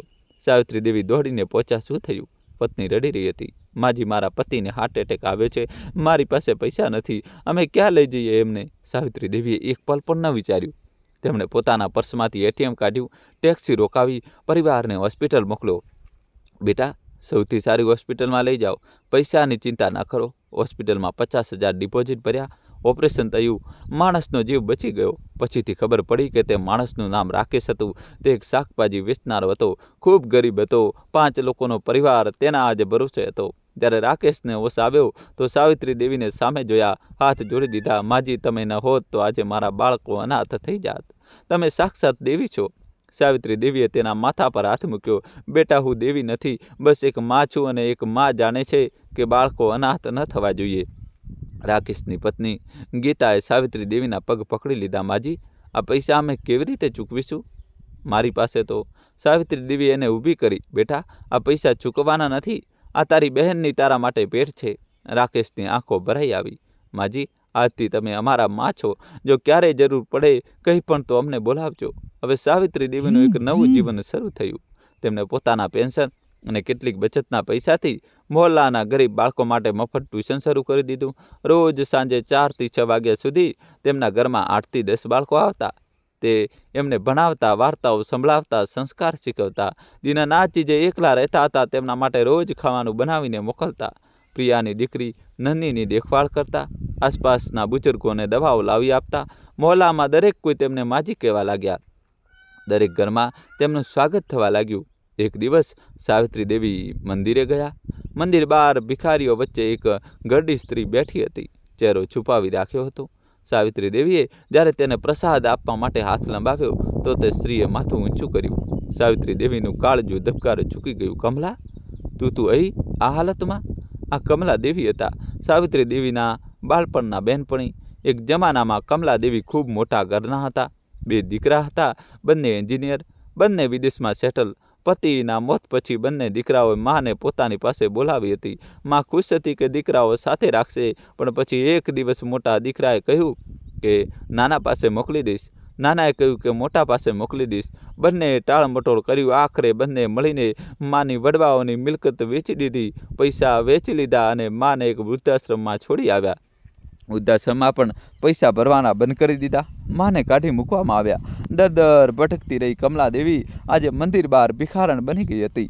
સાવિત્રી દેવી કમલા દેવીને ભેટીને રડી પડ્યા. કમલા, મારી બેનપણી, તું ક્યારથી છે આમ? તારા બાળકો ક્યાં છે? કમલા દેવીની આંખોમાંથી આંસુ વહી રહ્યા હતા. સાવિત્રી, શું કહ્યું? મેં વિચાર્યું હતું દીકરાઓ મિલકતની વહેંચણી કરશે તો એમને ખુશી મળશે અને તે મને પ્રેમથી રાખશે. મેં પોતાના હાથે મારું બધું એમની આપી દીધું અને બદલામાં મને આ જિંદગી મળી. સાવિત્રી દેવીએ કમલા દેવીનો હાથ પકડ્યો. ચાલ કમલા, આજથી તું મારી સાથે રહીશ અમારા ઘરમાં. પણ સાવિત્રી, તારા દીકરા વહુ? મારા દીકરો વહુ અત્યારે વિદેશમાં છે અને જ્યારે પણ આવશે ત્યારે પણ તું મારી સાથે જ રહીશ. ચાલ. સાવિત્રી દેવી કમલા દેવીને ઘરે લઈ આવ્યા. એમને નવડાવ્યા, નવા કપડાં પહેરાવ્યા, ખાવાનું ખવડાવ્યું. કમલા દેવીની આંખો ભરાઈ આવતી હતી. સાવિત્રી, મારા પોતાનાઓએ જ કર્યું તે કર્યું. સાવિત્રી દેવી મુસ્કુરાયા. કમલા, લોહીના સંબંધો મોટા નથી હોતા, દિલના સંબંધો મોટા હોય છે. 1 મહિનો પૂરો થયો, દીકરો વહુ પાછા આવવાના હતા. મીનાક્ષીનો ફોન આવ્યો. માજી, અમે કાલે બપોર સુધી પહોંચી જઈશું. ઘર સાફ સુથરું કરીને રાખજો અને હા, જમવાનું પણ બનાવીને રાખજો. બાળકો ખૂબ ભૂખ્યા હશે. સાવિત્રી દેવીએ શાંતિથી કહ્યું. ઠીક છે વહુ. ફોન મૂક્યો. કમલા દેવીએ પૂછ્યું. સાવિત્રી, હવે શું થશે? મારે જવું પડશે. સાવિત્રી દેવીએ કમલા દેવીનો હાથ પકડ્યો. નહીં કમલા, તું ક્યાંય નહીં જાય. બસ તું જોતી જા હવે શું થાય છે. બીજા દિવસે બપોરના 12 વાગ્યા હતા. સાવિત્રી દેવીએ સવારથી જ ખાવાનું બનાવી લીધું હતું. રાજીવની પસંદના છોલે ભટુરે, મીનાક્ષીની પસંદનું પનીર પુલાવ, બાળકો માટે હલવો. કમલા દેવી અને સાવિત્રી દેવી બેઠેલા હતા ત્યારે જ દરવાજે બેલ વાગી. સાવિત્રી દેવીએ દરવાજો ખોલ્યો. રાજીવ, મીનાક્ષી, બાળકો બધા અંદર આવ્યા. બાળકો દાદીને બાજી પડ્યા. દાદી, અમે પાછા આવી ગયા. જુઓ, અમે તમારા માટે શું લાવ્યા છીએ. સાવિત્રી દેવીએ બાળકોને વહાલ કર્યું. ત્યારે જ મીનાક્ષીની નજર કમલા દેવી પર પડી. માજી, આ કોણ છે? આ કમલા છે, મારી બાળપણની બેનપણી. અને આ અહીં શું કરી રહી છે? મિત્રો, કહાનીમાં જબરદસ્ત ટ્વિસ્ટ આવશે. છેલ્લા સુધી જોજો ને વિડીયો લાઈક કરી ચેનલ સબસ્ક્રાઈબ કરી દો. સાવિત્રી દેવીએ શાંતિથી કહ્યું. વહુ, આ મારી સાથે રહેશે. મીનાક્ષીનો ચહેરો બદલાઈ ગયો. શું, અહીં આપણા ઘરમાં? માજી, તમે પાગલ થઈ ગયા છો કે શું? કોઈ રસ્તેથી ઉપાડીને લાવે અને આપણે રાખી લઈએ? રાજીવ પણ તેના જ સૂર મિલાવતા બોલ્યો. માં, આ શું કરી દીધું તમે? અમને કયા વગર? સાવિત્રી દેવીએ એક નજર બંને પર રાખી. એવી નજર જેમાં ન તો ગુસ્સો હતો, ન તો કોઈ ફરિયાદ બસ એક ઊંડું દુઃખ હતું. બેટા વહુ, એક વાત પૂછું? પૂછો. રાજીવ ચીડાઈને બોલ્યો. શું આ ઘર મારું પણ છે? રાજીવ અને મીનાક્ષી એકબીજાને જોવા લાગ્યા. માં, આ કેવો સવાલ છે? બેશક તમારું પણ છે. અચ્છા, તો પછી હું મારી બેનપણીને કેમ નથી રાખી શકતી? માં, એ મતલબ એ બેટા કે આ ઘર તમારું છે, મારું નહીં. મને તો એ ફક્ત બ્રુનોની દેખભાળ કરવા માટે, ઘરની રખેવાળી કરવા માટે અને તમારા 25-50 હજાર બચાવવા માટે બોલાવવામાં આવી હતી. છે ને મીનાક્ષી વહુ? મીનાક્ષીનો ચહેરો પીળો પડી ગયો. રાજીવના શ્વાસ થંભી ગયા. માં, તમે આ શું કહી રહ્યા છો? સાવિત્રી દેવીની આંખોમાં આંસુ ભરાઈ આવ્યા. પણ એ આંસુ હવે નબળાઈના નહોતા. એ આંસુ એક માના દર્દના હતા જે પોતાની ઓલાદની હકીકત જોઈ ચૂકી હતી. બેટા, 3જા અઠવાડિયે જ્યારે તે ફોન કર્યો હતો ને, તો કોલ પૂરી રીતે કપાયો નહોતો. મેં બધું સાંભળ્યું. તારો જેકપોટવાળો ડાયલોગ, મીનાક્ષી વહુનું બેકૂફ નીકળી કહીને હસવું, પપ્પાની 55 લાખી LIC પર તમારી બંનેની નજર, બધું સાંભળ્યું મેં. રાજીવના પગ નીચેની જમીન સરકી ગઈ. મીનાક્ષી સોફા પર ધબ દઈને બેસી ગઈ. માં, આ ગેરસમજ છે. નહીં બેટા, આ ગેરસમજ નથી. આ સત્ય હતું જે ભગવાને મને બતાવ્યું. શુક્ર છે તેમને સમયસર બતાવી દીધું, નહીં તો હું મારી જિંદગી આમને આમ જ વિતાવી દેત. એ વિચારીને કે મારો દીકરો મને બહુ પ્રેમ કરે છે. રાજીવની આંખોમાંથી આંસુ વહેવા લાગ્યા. માં, મને માફ કરી દો. બેટા, માફી? કઈ વાતની માફી? તે કંઈ ખોટું થોડું કર્યું છે? તે તો બસ પોતાનો ફાયદો વિચાર્યો. અને એમાં ખોટું શું છે?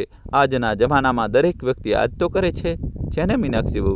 મીનાક્ષી પર નજર નાખતા જ મીનાક્ષીએ માથું નમાવી લીધું. પરંતુ એક વાત બતાવું બેટા, એક મા માટે સૌથી મોટી ચોટ શું હોય છે ખબર છે? જ્યારે તેનો પોતાનો દીકરો તેને વાપરવાની વસ્તુ સમજે અને જ્યારે તેની પોતાની જ વહુ તેને મફતની નોકરાણી સમજે, ત્યારે એ માં અંદરથી મરી જાય છે બેટા, મરી જાય છે. બાળકો આ બધું સાંભળીને ગભરાઈ ગયા હતા. આર્યને પૂછ્યું. પપ્પા, શું તમે સચમુચ દાદીને એવું કહ્યું હતું? રાજીવ કંઈ બોલી ન શક્યો, બસ માથું નમાવીને રડતો રહ્યો. સાવિત્રી દેવીએ આગળ કહ્યું. બેટા, હું તને એક વાત કહેવા માંગુ છું. તારા પપ્પાના જે 55 લાખ રૂપિયા તું ઈચ્છતો હતો ને, એમાંથી 30 લાખ આજે હું તને આપું છું. પૂરા 55 લાખ લઈ જા. રાજીવ અચકાઈ ગયો. માં, નહીં માં, મને નથી જોઈતા. કેમ નથી જોઈતા બેટા? તું તો પ્લાનિંગ કરી રહ્યો હતો ને. લઈ લે. અને આ પૈસાના બદલામાં મને બસ એક વસ્તુ જોઈએ. શું માં? શું જોઈએ? સાવિત્રી દેવીનો અવાજ ધ્રુજ્યો, પણ તોય મક્કમ રહ્યો. મારું ગામડાનું ઘર, મારી આઝાદી અને હા મારી બહેનપણી કમલા સાથે રહેવાનો હક. મિત્રો, હજી કહાની બાકી છે. અંત સુધી જોજો અને ચેનલ જલ્દીથી સબસ્ક્રાઈબ કરી દો. માં, તમે આ શું કહી રહ્યા છો? બેટા, આ તારી સાથે નહીં કરું. હું મારી ગામે પાછી જઈશ, કમલાને સાથે લઈ જઈશ અને અમે બંને બહેનો ત્યાં ખુશીથી અમારી બાકીની જિંદગી વિતાવીશું. તું તારી જિંદગી જીવ, મીનાક્ષી પોતાની જિંદગી જીવાય. બાળકોને ખૂબ ભણાવો, આગળ વધારો. બસ એટલું યાદ રાખજો, બાળકો મા બાપને જોઈને શીખે છે. તમે જેવું વાવશો એવું જ લણશો. મીનાક્ષી જોર જોરથી રડવા લાગી. તેના પગ સાવિત્રી દેવીના ચરણોમાં હતા. માજી, મને માફ કરી દો. મેં બહુ ખોટું કર્યું. મને જે સજા આપવી હોય તે આપો, પણ અમને છોડીને ન જાઓ. રાજીવ પણ રડતો રડતો માના પગમાં પડી ગયો. માં, તમારા પગના સમ મેં બહુ મોટી ભૂલ કરી છે. મને માફ કરી દો માં. તમે ન જાઓ, અમે બધા તમારી સેવા કરીશું, બાળકોને શીખવીશું. મીનાક્ષી પણ શીખશે. માં, બસ એક તક આપી દો. બાળકો પણ રડી રહ્યા હતા. આર્યન અને અનન્યા દાદીને વળગી પડ્યા. દાદી, તમે ન જાઓ ને, અમે તમને ખૂબ પ્રેમ કરીએ છીએ. સાવિત્રી દેવીની આંખો ભરાઈ આવી, પણ આ વખતે એ નબળી ન પડી. બાળકો, તમારો પ્રેમ સાચો છે એવું જાણું છું, અને તમારી વજહથી જ હું હંમેશા આવતી જતી રહીશ, પરંતુ હંમેશા માટે અહીં નથી રહી શકતી. મારું ઘર ત્યાં ગામડામાં છે, અને કમલા હવે મારી બહેન છે, મારી જવાબદારી છે. હું તેને છોડી શકતી નથી. મિત્રો, હજી કહાની બાકી છે. અંત સુધી અમારી સાથે જોડાયેલા રહેજો.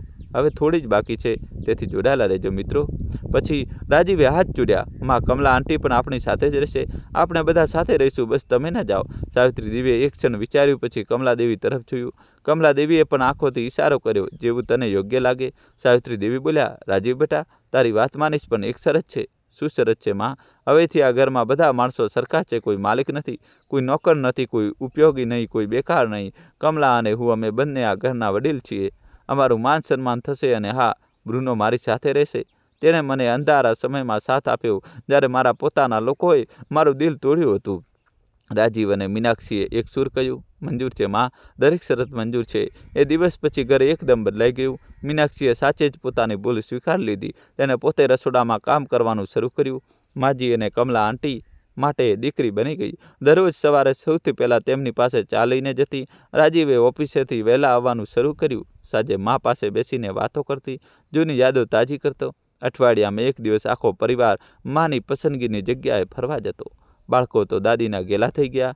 દાદી વગર ખાતા નહીં, દાદી વગર ઊંઘતા નહીં, અને દાદીની દરેક વાર્તા પર મંત્રમુગ્ધ થઈ જતા. કમલા દેવીની જિંદગી પણ બદલાઈ ગઈ. તેમને હવે દીકરો, વહુ, પૌત્ર, પૌત્રી બધા મળી ગયા. એક દિવસ તે રડતા રડતા સાવિત્રી દેવીને બોલ્યા, સાવિત્રી, તે તો મને ફરીથી જિંદગી આપી દીધી. નહીં કમલા, તે મારા એકલવાયાપણાને વેચી લીધું.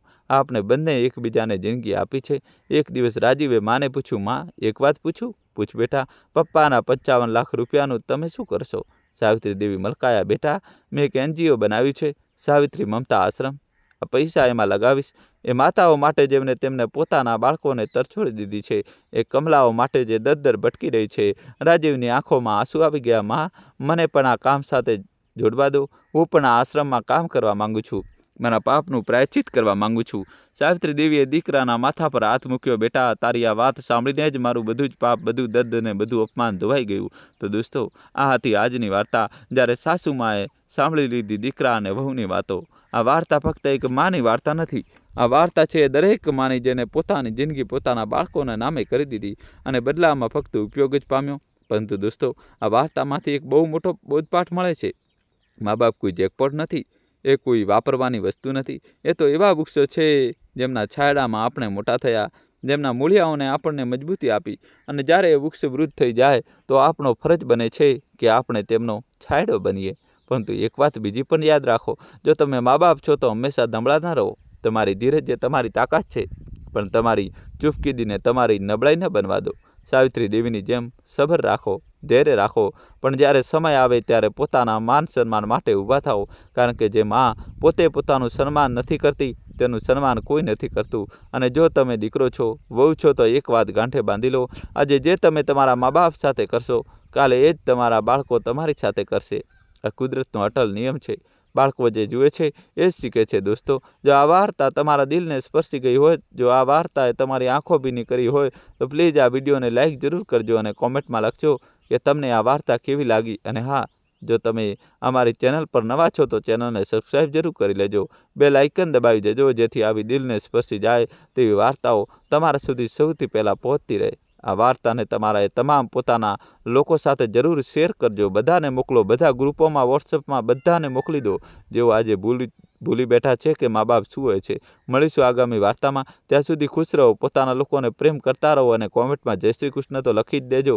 અને હંમેશા યાદ રાખો, માનું દિલ ક્યારેય ન તોડશો, કારણ કે એકવાર તૂટી ગયું તો કોઈ જોડી નહીં શકતું. ધન્યવાદ દોસ્તો, અને કોમેન્ટમાં તમારે જય શ્રી કૃષ્ણ તો લખવું જ પડશે મિત્રો, મારા માટે જલ્દીથી લખી દો, જય શ્રી કૃષ્ણ લખી દો. વિડીયો લાઇક કરી ચેનલ સબસ્ક્રાઈબ કરી દો, જલ્દીથી જય શ્રી કૃષ્ણ લખી દો. થેન્ક યુ, ધન્યવાદ.